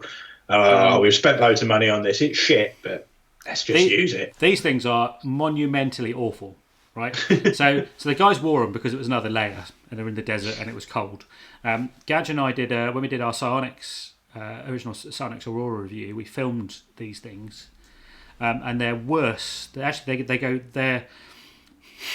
They don't defeat IR, they absorb it, so they go black. So you look like a black hole in the desert. And the guys at the time did a load of comparison work, and they realised actually it's worse than wearing the normal BDUs. So God no, but they'd spent millions of pounds developing this shit, so they deployed it anyway. So that story aside, these suddenly got fashionable again, not just in airsoft, but in kind of military units as well. Guys must have just found them in warehouses and thought they were super cool. There's actually a guy. What is it? I can't remember the name.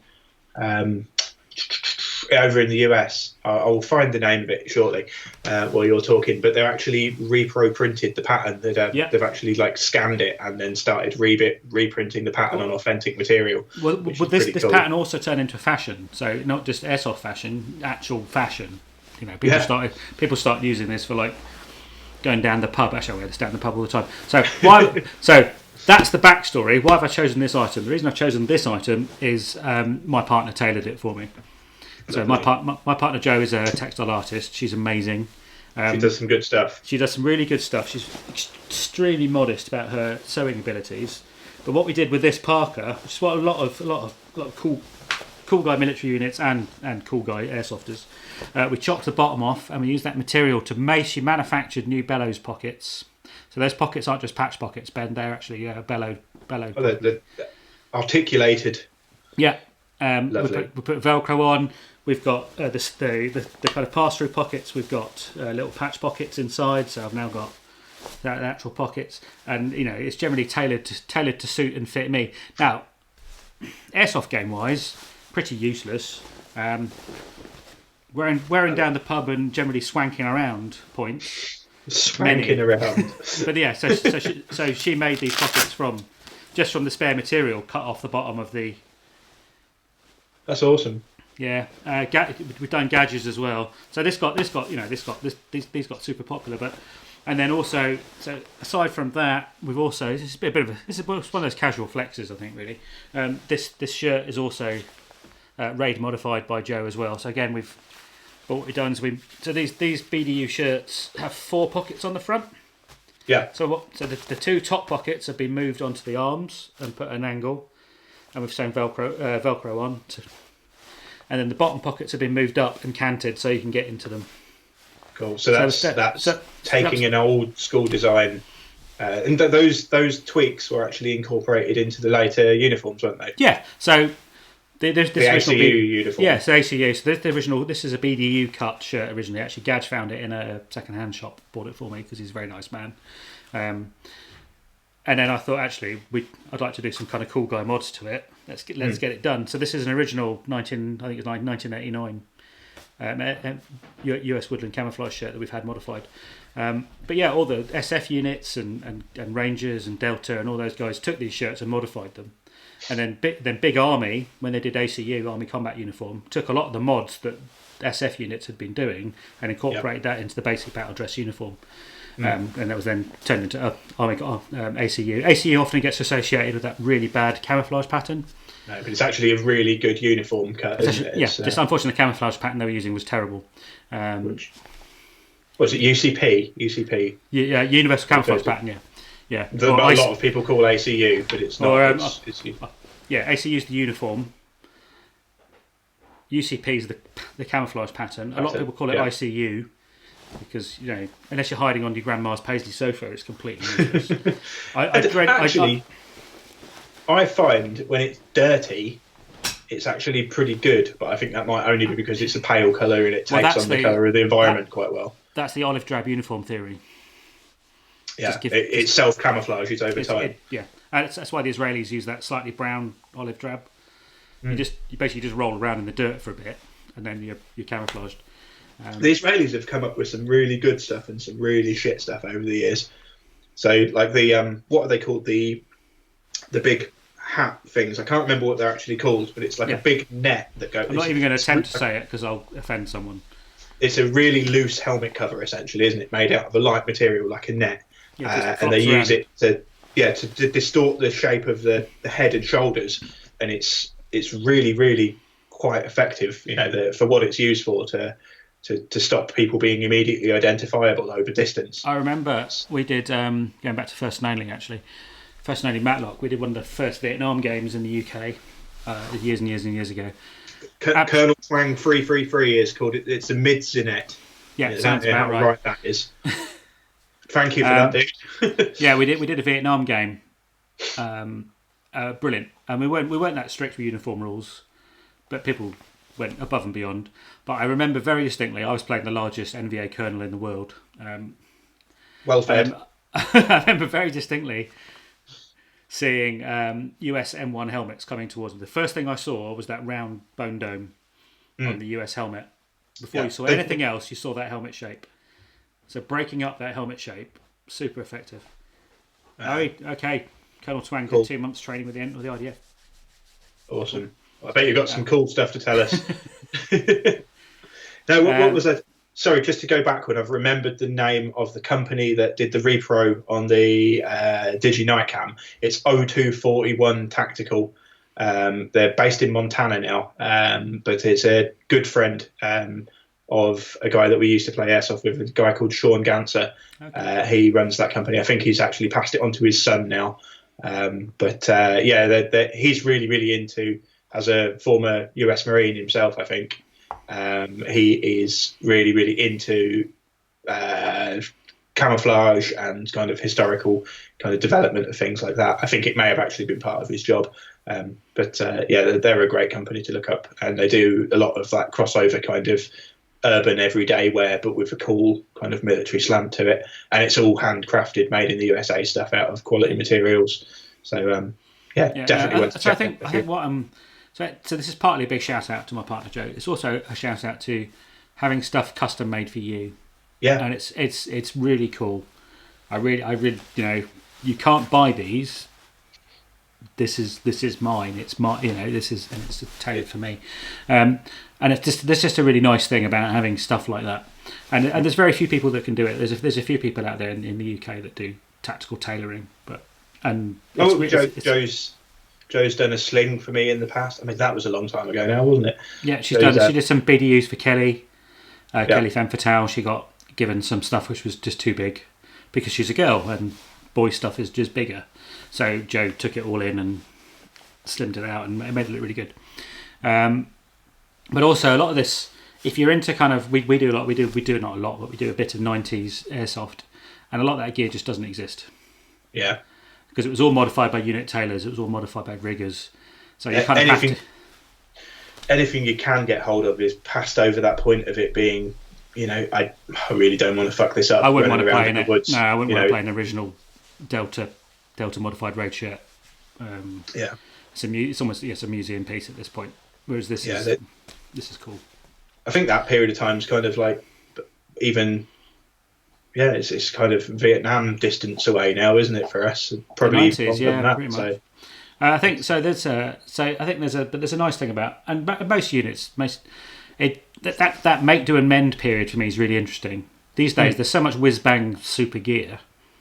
Well, I think what it is there's still quite a lot of individual tweaking going on, but the manufacturing process now, you can CNC cut laminate, you can individually sew things, you can do what you want basically, but you just get in touch with the guys that are making it. Like C2R, I imagine, probably have very close links with UK Special Forces, and if somebody needs something doing, they can just say, "Can you do this for me?" and they'll run a couple of items off. And a thing of flat which does this and a thing. Can you run these off for me? And they'll say, "Well, yeah, we'll make 25 for you. It'll cost this amount." And they say, "Yeah, cool, do it."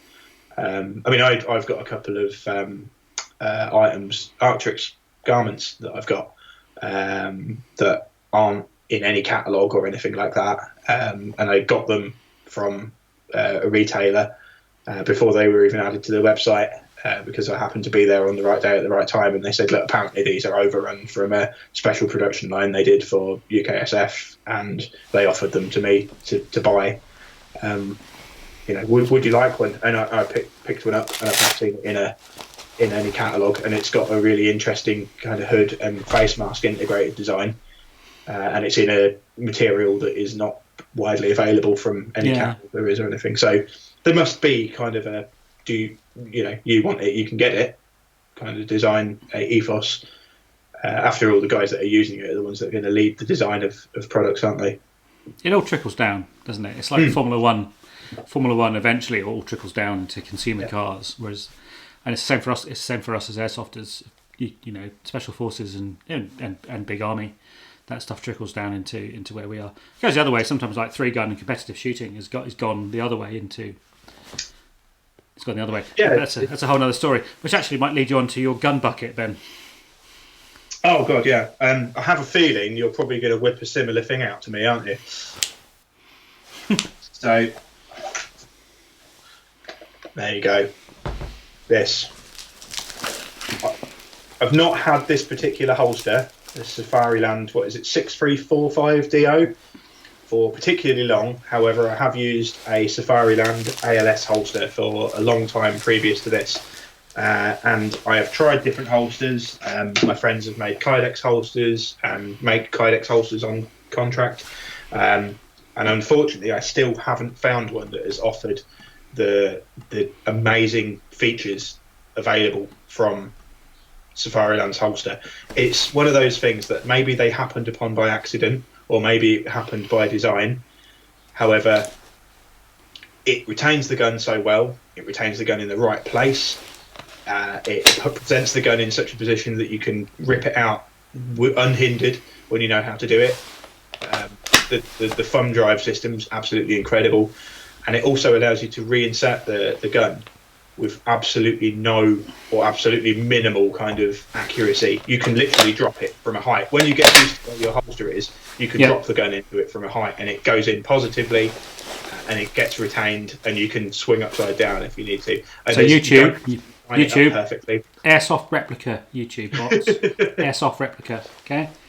So what Ben's talking about is to extract these. There's a little tab here that you just pull back, and the Airsoft replica just comes straight out, and then really fundamentally, I just missed it there because I can't see. It just drops back in again. You can the tolerance for you dropping it in is really quite wide as well. Yeah, I'm the same as you, Ben. I've had Kydex and nylon, and I've had some really nice G-code holsters. Which are friction. You've had those twice, haven't you? I've had those twice and sold them twice. I've still got one actually on my Russian kit, ironically. Yeah. But this is by far the best holster I've ever had. Yeah. As well. I've had one for a SIG. I've got one for a non-light bearing, non-optic Glock, and I've now got the 6345 DO for the light bearing, optic equipped Glock, and it's easily the best holster I've used. All three of them have been the one that I have never had any issues with. I've squashed them when they're empty, smashed them into walls, I've clambered over things, I've jammed guns in them with a rock going in at the same time, I've filled them with mud. I mean, the current 6345 that I've got isn't particularly beaten up because I've not really used it that much. But I've used holsters of similar design, and they just can't be beat. There's a reason why the people that pick to use them use them. And pretty much everyone that's anyone pretty much uses these now, unless they're doing like low concealment or low visibility. Yeah, this is what everybody uses. So you've just demonstrated there the what is it? The QLS plate, quick lock and system plate. Yeah.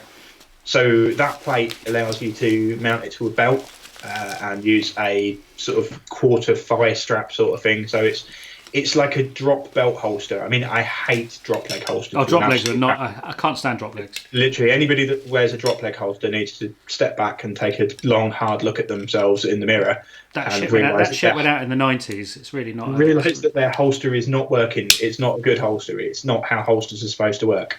The thigh strap, sort of really high ride thigh strap, drop off the belt system is absolutely perfect. I don't understand why you would want to use anything different. No, this kind of optimal drop low ride system. So it's only slightly offset from the belt by a few inches, but that's just enough to get it to clear your plate carrier.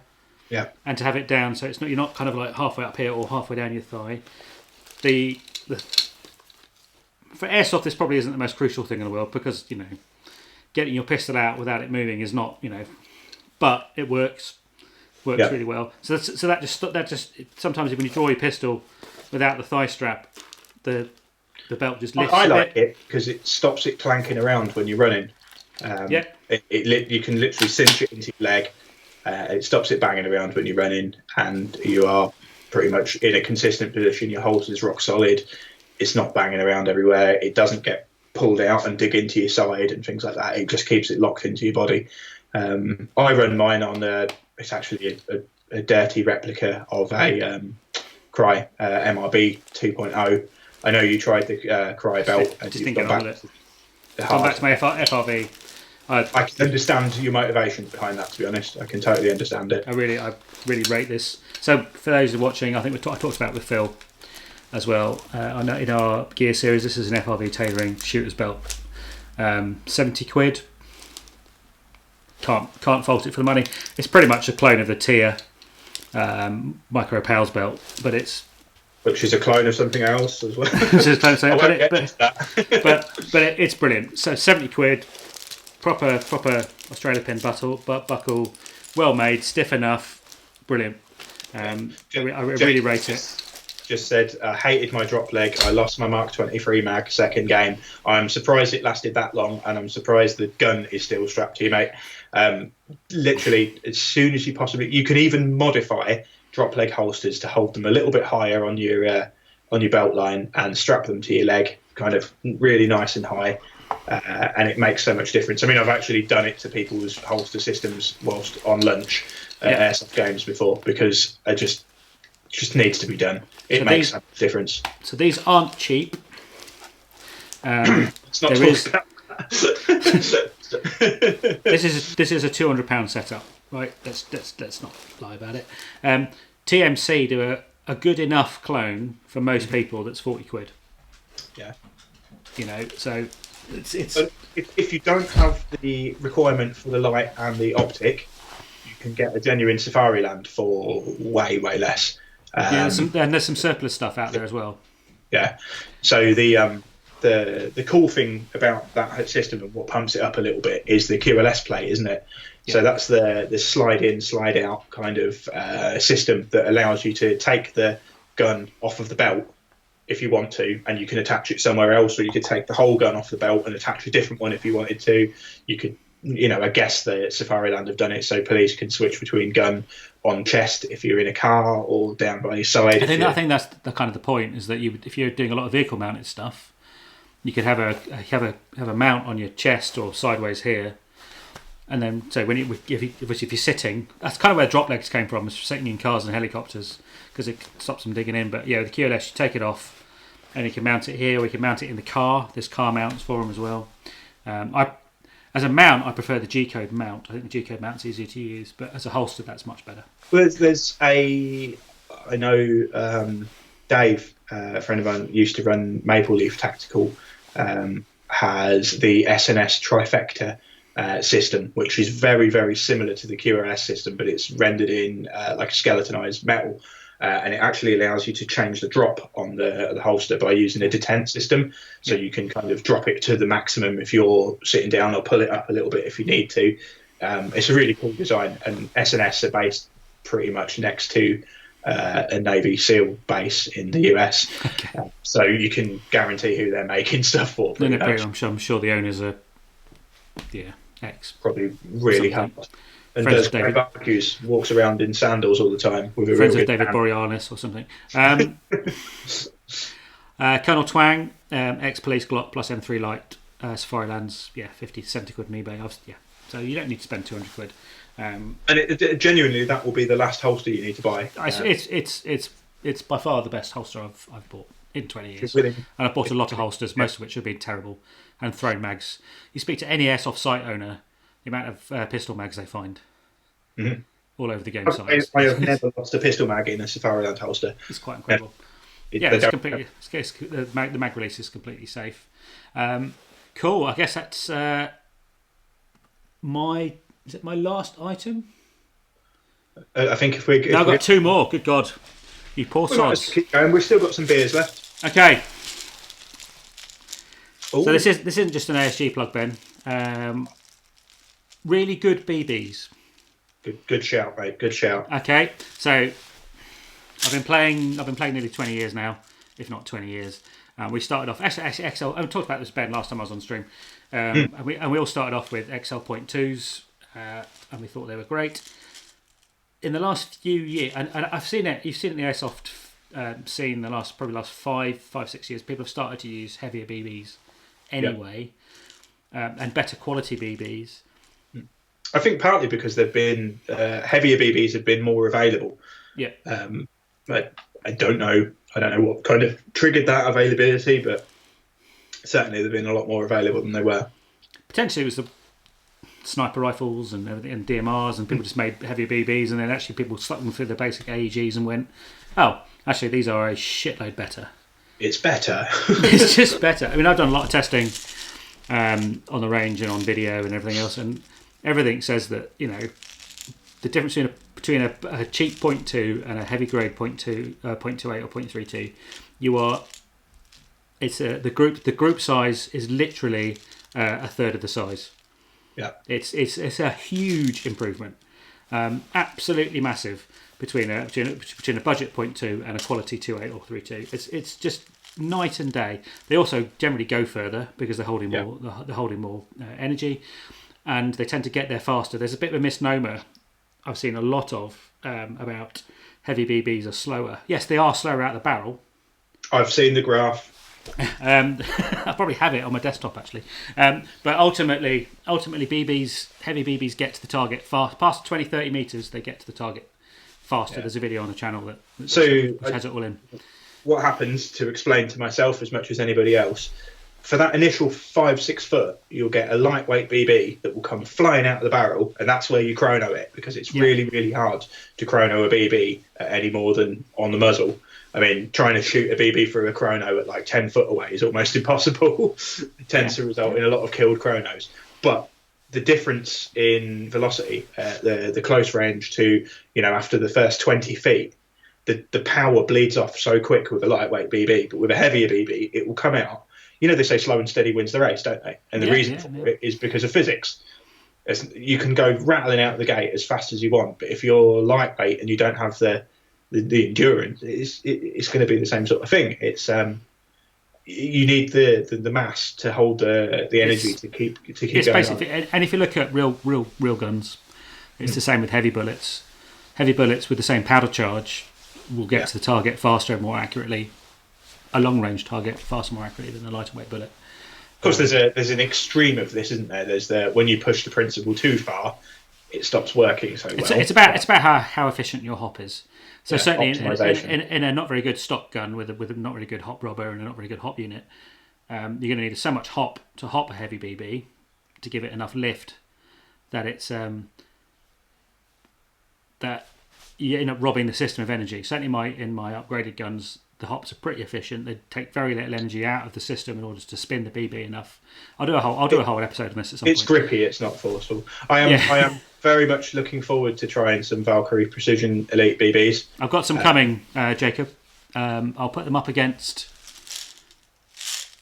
these, and we'll see what happens. I'm really interested. There's been a lot of noise about them. I'm really interested to see how. But there's been a few technology things that have happened for me to test BBs. So I use attack sense targets now, which flash when they're hit. So that time to target video I did was only really possible in the last 6 months because attack sense have made those targets which flash when they're hit, which meant I can actually count the frames in the video it takes for BB to strike the target. Yeah, so you can get to within a 25th of a second. 0.33 of a second or something, I think it was, because you're shooting at 30 frames a second. But certainly accurate enough. It was accurate enough to show a massive difference. But I think these really, and one of the effects that running heavier BBs has made is I now load less BBs into a magazine. I now run 30 round Marie mags in my recoil, because I'm much more confident that I can make a hit. I'm much more deliberate about the shots that I take. I don't fire as much. I enjoy that more. It's more immersive for me to have 30 BBs in a target. I used to think 90 was a sensible number because it took 3 BBs to hit anyone. And now I'm pretty confident up to 50, 60 meters that I can hit what I'm shooting at. But again, it goes back to what you were saying about using a decent sight. With a decent sight and a gun that's zeroed and a quality BB, I'm pretty confident I can hit a target at 50, 60 meters without too much trouble. Yeah, but that's actually a fairly recent development in the last 3-4 years. Doing the channel, going to the range, decent optics, good BBs made a big difference. Of course, yeah. And also, you end up shooting less. So, like we were saying last time, actually spending the time to go over these processes, to actually measure them, to test them, to compare is super important, isn't it? Super important. So these are ASGs. They don't call them bios; you call them environmentally friendly, which I think is a sensible thing. Yeah, but they're certainly better than chucking standard plastic BBs into a forest and leaving them. Yeah, I mean, we have tried. I say we. I'm not talking on behalf of ASG here. However, as an employee of ASG, I have insight into how the company operates. And them being Danish, they are very, very environmentally conscious, and brilliant. It's a wonderful thing to work for. They are conscious of the environment. They're conscious of the impact that everything has on the world. I think as airsofters, single-use plastics in most parts of the world are pretty much vilified now. I think really anyone, if we can, and also bio BBs used to be terrible. They used to be made of really, really unstable PLA or starch, and they used to swell and be soft. And this is what I was going to move on to. Going to move on to in a roundabout waffly way. Yeah. The company owner, the proprietor of ASG, does care. He's Danish. He cares about the environment, and he wants to make the world a better place for the kids that come after him and the families that live in Denmark. It's a beautiful country, and he said, "I'm trying to make a BB that works, that's fully bio. We have tried for years, and right now we can't do it. We can either make a BB that you can shoot and it has a minimal impact on the environment, or we can make a BB that doesn't shoot." And full bio BBs do not fulfill. No, they don't work. They don't. The whole purpose of the BB is to be shot, isn't it? If it can't be shot, we can't do it. But the PLA BB does actually kind of get that middle ground where it's least damaging as it can be. So it's cool. It's it's admirable, which is nice. But let's move on. Let's move on. Ben. We've done BBs. So we're nearly there. You guys have been here for nearly 2 hours. Hey, thank you very much if you're still hanging around. Yeah, there's a good few people still on. Actually, we're doing well. Yeah. So just before we move on, Ben, I'm just going to point. I've got a video. I will really want. We've now got 9 different bio BBs or environmentally friendly BBs collected, 0.28 gram. So as soon as lockdown is over, I'll nip over to Stoke very quickly, Newcastle online. Sorry, Phil, and do a video with Phil, and we'll do a big group test. We've got hopefully we'll have loads of stuff to test, and just like we did last time, but same conditions, same targets, same range, and just do a big group test and see what's what. Because I find it's what I find really interesting, and actually it's my most popular videos have always been BB testing and range testing. So Ben, do you want to finish off your item? My last tenuous wildcard item that I had picked, because I thought we might have something extra to talk about, was it's a bit more of a kind of ethereal, kind of general item, but to represent it, I used my Fitbit, which is something my family bought me for my recent birthday a couple of weeks back. And one thing that has helped me to enjoy Airsoft more than anything is not being a raging fitness fanatic and not eating just broccoli for 6 months at a time. However, just being in slightly better shape has really, really helped me to enjoy Airsoft and to be less grumpy and to be more proactive in the game and to be part of the game a little bit more.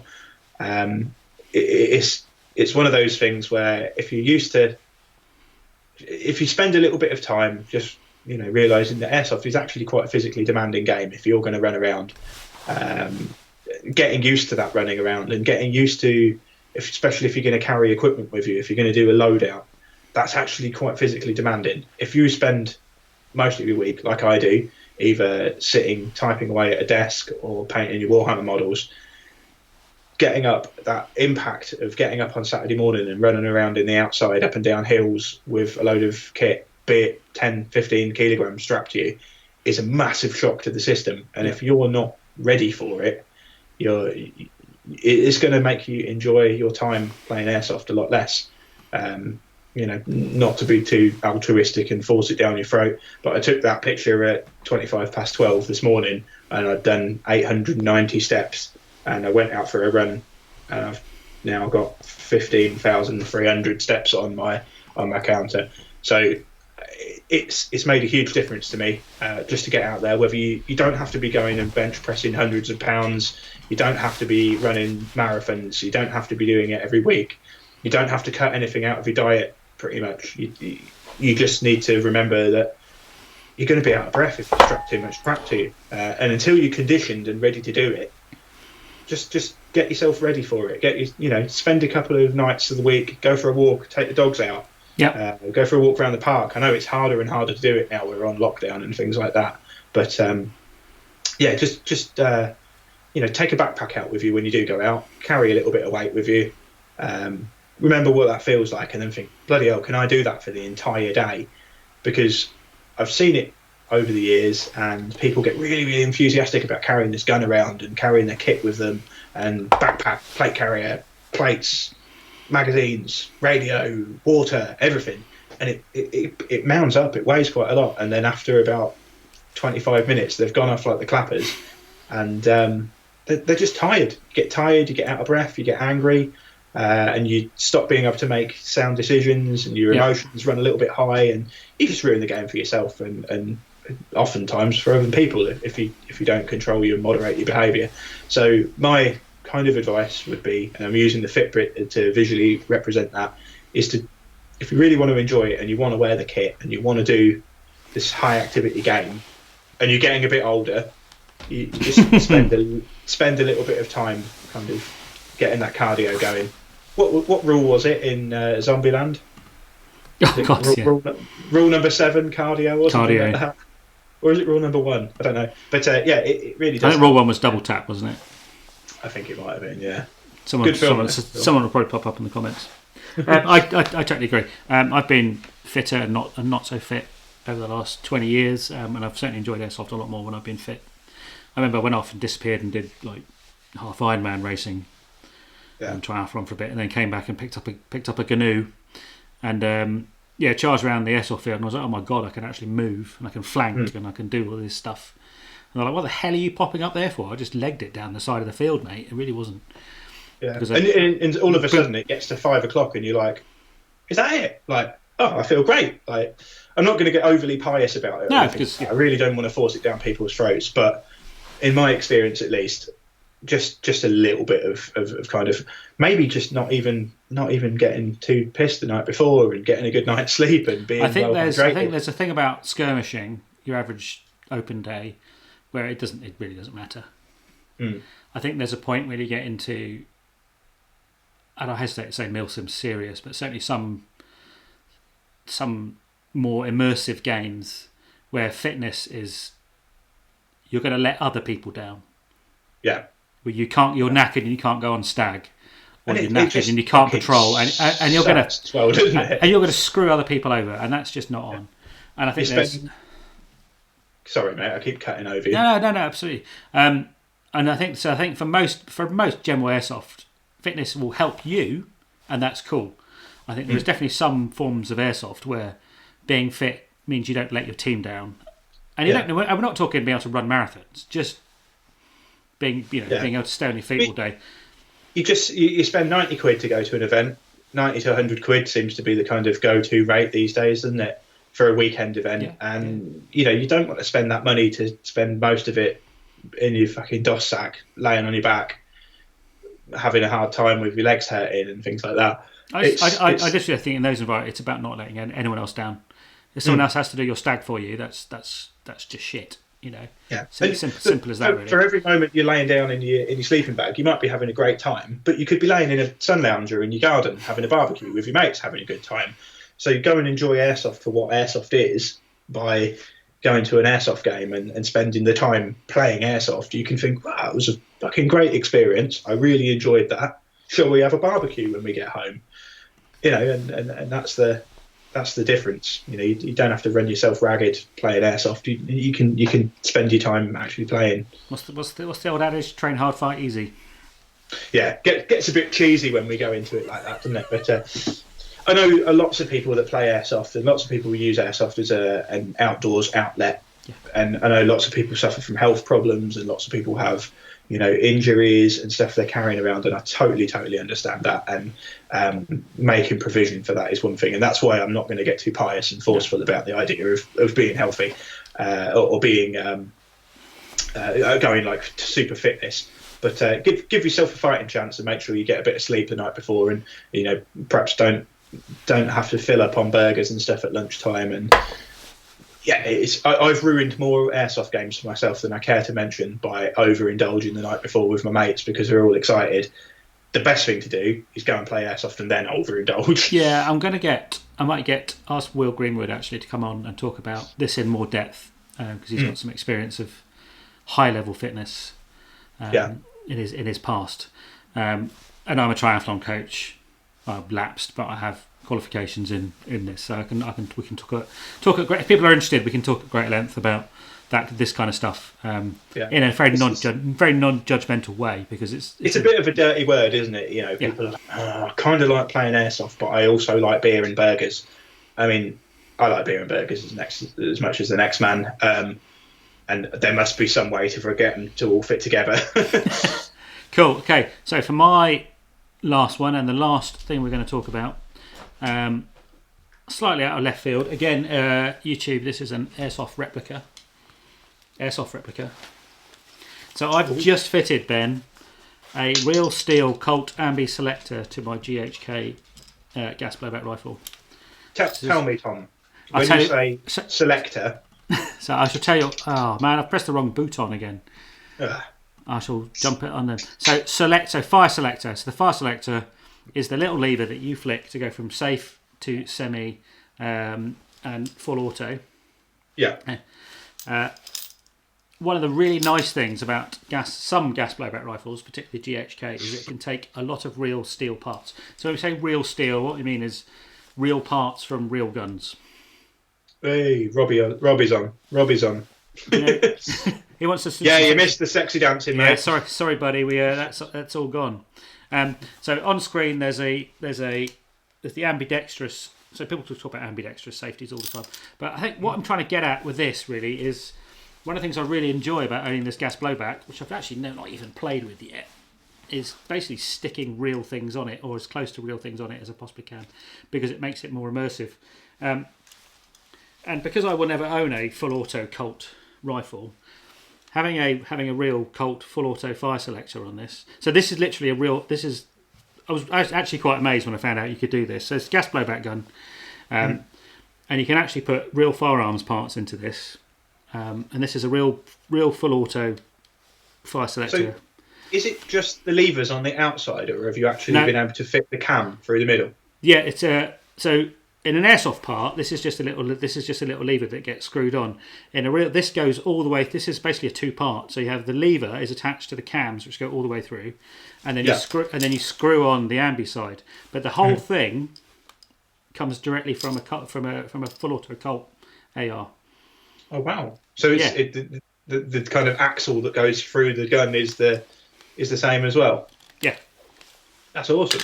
So the whole thing in there is the real part. That's the full auto sear there. Yeah. And underneath that in here, which you guys won't be able to see, is the axle. So the axle is physically connected, forged to the lever. It's one part, and then this is the second part. So there's just for me, being a firearms enthusiast that won't get to own real firearms because I live in the UK. That's what we're all doing it for at the end of the day, isn't it? Yeah. Really, we're all doing it for that. As close to the real thing as we possibly can get, but also with the bonus of being able to shoot our mates without making holes in them. There's nice things about the GHK, like a real one. It won't. This is clear. I'm going to pull the trigger. It won't go unsafe unless the hammer's cocked. But also, it just feels so much nicer than the real one than the original one. How much was that? So, £80. Yeah, it just cut out slightly when you said that. £pounds. Several pounds. Some £80 £80. I think that's a mighty fine airsoft replica. That is. I think we should just get a couple of mentions of airsoft replica. If everyone could post airsoft replica in the comments, so the YouTube bots don't get to me. But so. What am I trying to get at? To me, it's immersive. It makes me feel like I'm, doing it for real, even though I'm not. It feels nicer. It clicks nicer. It's made better. The whole thing compared to the OEM one, it's much nicer. And ultimately, with the way my airsoft is going, I want and I've talked about this again with you. I want every trigger pull to be as immersive and exciting as possible. Yeah. Every time I flick it from safe to safe to fire, I want that. I want that action. Literally just taking it off safe. I want taking it off safe to feel just as cool as I possibly can as well. And this was just, if it was £80. Yeah, it's nice. So where did you get the GHK itself from? The GHK I imported from Samoon because I wanted the Colt trademarks. Not that I'm considering this myself or anything. So but if you were to get it, the only reason I got an import is because I wanted the Colt trademarks, right? Which I'm now gonna. I've actually got another lower because I'm going to get it L81 A2'd. So you may want to buy one in the UK, Ben, because then warranty's a lot easier. It will probably be voided as soon as I get it. Yeah, and I've got another lower. I've got a blank lower, which is going to get sent off to get the trades on. So at least I'll keep this lower. Eventually, I'm sure I'll build up to having two. Yeah. So real style, you can just pop them open, cross them over, just the two pins, and you can swap the uppers and lowers. Yeah. Yep, just like a real one. There's very little difference. These will take real fire selectors. They'll take real mag releases. They'll take real charging handles. They'll take real, They'll take real grips, they'll take real stock tubes, they'll take real buffers, they'll take real springs, they'll take real stocks. There's really not a lot on this.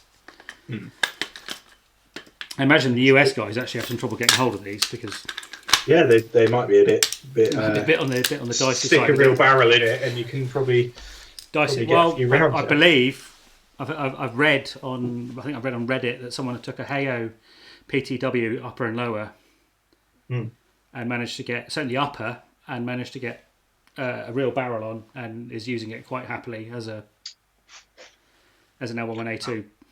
Interesting. Not that we'd recommend any of that. Of course, YouTube, we're not discussing any of that stuff whatsoever. Airsoft replicas. So I think what I'm getting at is about, again, is going back to that stuff we talked about in the previous live stream about immersion. And to me, this is more immersive. And for some of the games I want to play now, being as immersed as possible, even to the point of literally, taking it off safe, matters. Because I don't fire very much, so when I do fire, I want it to be... It feels good. Feels good. Nice. I think we're kind of there, Ben. Have you got any final thoughts? I don't know. I think we've gone through a bit of a kind of journey, haven't we? Might be nice for a couple of questions if anybody's got one. I think we've got one coming from Inco Airsoft. Go for it, mate. So, I think we've been talking about kind of stuff that stuck with us through the ages, and has kind of been a staple that we've gone to. Maybe we've got one, we've regretted selling it, and we've gone back and bought another one, that kind of stuff. There's loads of that sort of floating around, isn't there? So maybe... we'll answer any guys. Couple of questions if you've got any. If not, so I'll give you 20-30 seconds for the lag to kick in. And if not, we'll close up and I'll have a chat with Ben. What's your most regrettable sale then, Tom? Probably my original TMG 36. Yeah, you wish you'd still got that? Yeah. Just as a piece of memorabilia, or? It was awesome. It was one of those like early 2000s, chuck all the promi parts into it whatsoever, and nailed everyone on the Airsoft site. I'm probably regretting selling my TM Scar H more than anything, really. Okay, so we got a question coming in. During these unprecedented times when sites are being forced to close for an unknown period of time, is there anything we as a community could be doing to support these small businesses? Most of these small businesses have shops attached to them, so I would absolutely unquestionably say try and buy something from them if you can afford it. I know lots of places aren't able to provide any business or any opportunity to trade or anything like that, but in this day and age, a lot of people sort of say, oh yeah, I'm supporting them by sharing it. Sharing something is great, and lots of places will love you to share it. More importantly, go and buy something from them. Yeah. But even if it's that 10, 20 quid might make a huge difference to that business. Just buy your BBs from somebody local, or buy some whatever, a battery, a charger, or something like that. Don't go on Amazon, or don't go on eBay, or don't go on Wish and buy the cheapest possible one, because you probably get bitten by it. Go and see your local retailer as often as possible and pay that extra £5 to have it put in your hand immediately at that time, and not have to wait in all morning for the courier. How often have you been sitting there and thinking, oh, I should be doing this, but I've been sitting here for 2-3 hours waiting for a postman to come around. Yeah. Where if I could go down the road and pick this up right now, I'd happily just give them an extra £5. I think also there's a lot of events being cancelled at the moment. Yeah. Don't ask for a refund. Yeah, just wait. They're going to reschedule. They're going to redo that event. Don't go demanding refund. Don't hit that PayPal refund button. Don't pay dispute. These guys, this is on a lot of these small companies are on the breadline in terms of survival. And if everyone starts demanding refunds for these events, that company will go out of business. So just be patient. Just wait. They will do their best. They will reschedule that event. Just give them some time, and let them sort themselves out. And when the events do pop up again, go to them. Support them, even if it's just for a half day, even if it's just for the morning, or just for the afternoon, or just for a couple of hours. Go along, buy some BBs off of them, have a game for a couple of hours, and then shoot off. There's going to be a lot of small companies with a lot of debt coming back out, and they're going to need to service that debt really fast.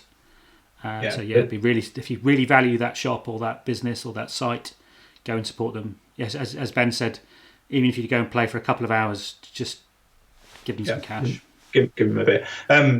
Jacob, Damien, Brad has asked, how often do you guys play? It's a bit of a sore point here, actually, for me. You know what? The last time I played a game of Airsoft was in Manchester at the end of October or mid-November. I can't remember when it was. I've been shooting since then, just target shooting and things like that. But as me and Tom have spoken about in the last one, for me right now, general skirmishing is not in the limelight for me. That's not what I'm enjoying at the moment. I'm enjoying spending a little bit of lone time or kind of quiet time with my gun, shooting targets, having a little bit of fun doing that. But I did go up to level 2 in Manchester late last year. Yeah, I want to go there and have a go. It was really, really fun. It's very well structured gaming, very, very honest gaming, very well directed gaming with a really, really good facility. And it was a session game. It wasn't a full day dragging around. It was actually quite a compact day, but it was really, really good fun. I really enjoyed that. But you don't have to feel guilty for not paying every week. You don't have to do that. It doesn't make you any less of an airsofter for not playing all the time. I think we've all been through times in our lives when it's just not possible. At the end of the day, airsoft can be quite expensive. If you don't drive, I don't drive. Never driven in my life. I don't drive either, ironically. Never got a car into second gear. So I rely on lifts, and I must thank both Jodie, my partner, and Gadge and Will for driving us around to places. They've really made it possible for us, because airsoft rarely happens on your doorstep. But don't ever feel guilty about not playing frequently. It doesn't make you any less of an airsofter. You can hone your skills at home. You can enjoy your time with airsoft guns. It's part of the biggest problems with the whole VCRA and the defence side of things, that you kind of have to frequently visit these sites, but you'd still have legitimate use for the stuff that you've got. And fortunately, it can't be taken away from you because you don't play constantly. So don't feel bad about that, buddy. Just shoot some stuff whenever you get the time to do it, mate. It's all good. Okay, so last one. Given the current situation with COVID-19, when the restrictions are lifted, what do you feel will be the long-lasting effects of social distancing for airsoft? We'll all go back to standing the opposite side of the safe zone, giving each other awkward glances from about 20 metres away. So nothing will change. This is a bit of an ethereal one for me, actually, because I've been talking about it earlier on today. I hope the whole country is going to realise what a great situation we have in general, and how lucky we are to live in a country where we can do things freely and we can have what we like to have. It might not fit us individually for exactly what we want to have and when we want to have it. However, we have got it pretty good. We've got quite a lot of individual freedom, and we do have a reasonable amount of time to enjoy ourselves doing things that we enjoy doing. I hope that when this is all over, we might go into a mindset as a nation where we give thanks for those kind of things, where we can just enjoy our lives a little bit more, and also be thankful for those people that maybe are working weekends and can't come and play airsoft with us. Maybe they work for the NHS, maybe they work for key services, maybe they drive buses, maybe they fix railways, things like that. Just the small people out there will be appreciated. I think for me, one of the things we're all learning is that we should be more thankful for things. It kind of ties into what you're saying, Ben. More thankful for the things that we do have, and more appreciative of the people that provide services that we now can't access, and we miss them. Yeah. And I think we should be more. I think as a nation, we should be more grateful for what we have, and for the people that work really hard in all areas of business to provide services that we then use. I think I would love us to be more courteous to each other. I would love us to be a bit more sensible to each other. Whether that happens, I don't know. I'm not going to get political because I'll offend everyone. To put it succinctly, and in relation to airsoft, as soon as we're allowed to, I'm going to be straight out there to go for an airsoft game, Yes. just to go and enjoy airsoft again. I'm going to go, and I think we talked about it in the previous question. I'm going to go and support as many local businesses as I can with video and with money. Exactly. It's that simple. And with Matt Anubis, that's just said in the comments, itching to get some of the LFO back out. I mean, I don't particularly enjoy playing woodland airsoft so much, and I know our local sites are predominantly woodland sites. Woodland's not been my thing for a couple of years. However, fuck me, I've not been able to play anything now, and by the time this is over, I don't know when that is. I'll take having a shoot up in an empty field full of tyres if that's what it needs. It'll be a huge bonus. Cool. I'm going to call it there. We've been waffling for a long time. Thank you so much for watching, everybody. I'm super glad you joined us. Massive thanks to Ben for coming along for the ride and showing his favourite things. As always, when I get my mates on, it's always going to be a bit waffly because it's just lovely to see each other at the moment, we've just been talking about. So thanks for watching. We'll see you next time. Coming up next week, hopefully Monday, Tuesday, I'm going to do a how your airsoft gun is made. Going to be quite technical, but it may help some of you guys. And then later in the week, I'm hoping to do either a fitness, or I might get someone else talking about a hire business coming on as well. So I'm going to carry on doing these live streams. I really enjoy them, and I think you guys would enjoy them too. So thank you very much, and I'll see you soon. Stay safe, guys. Bye.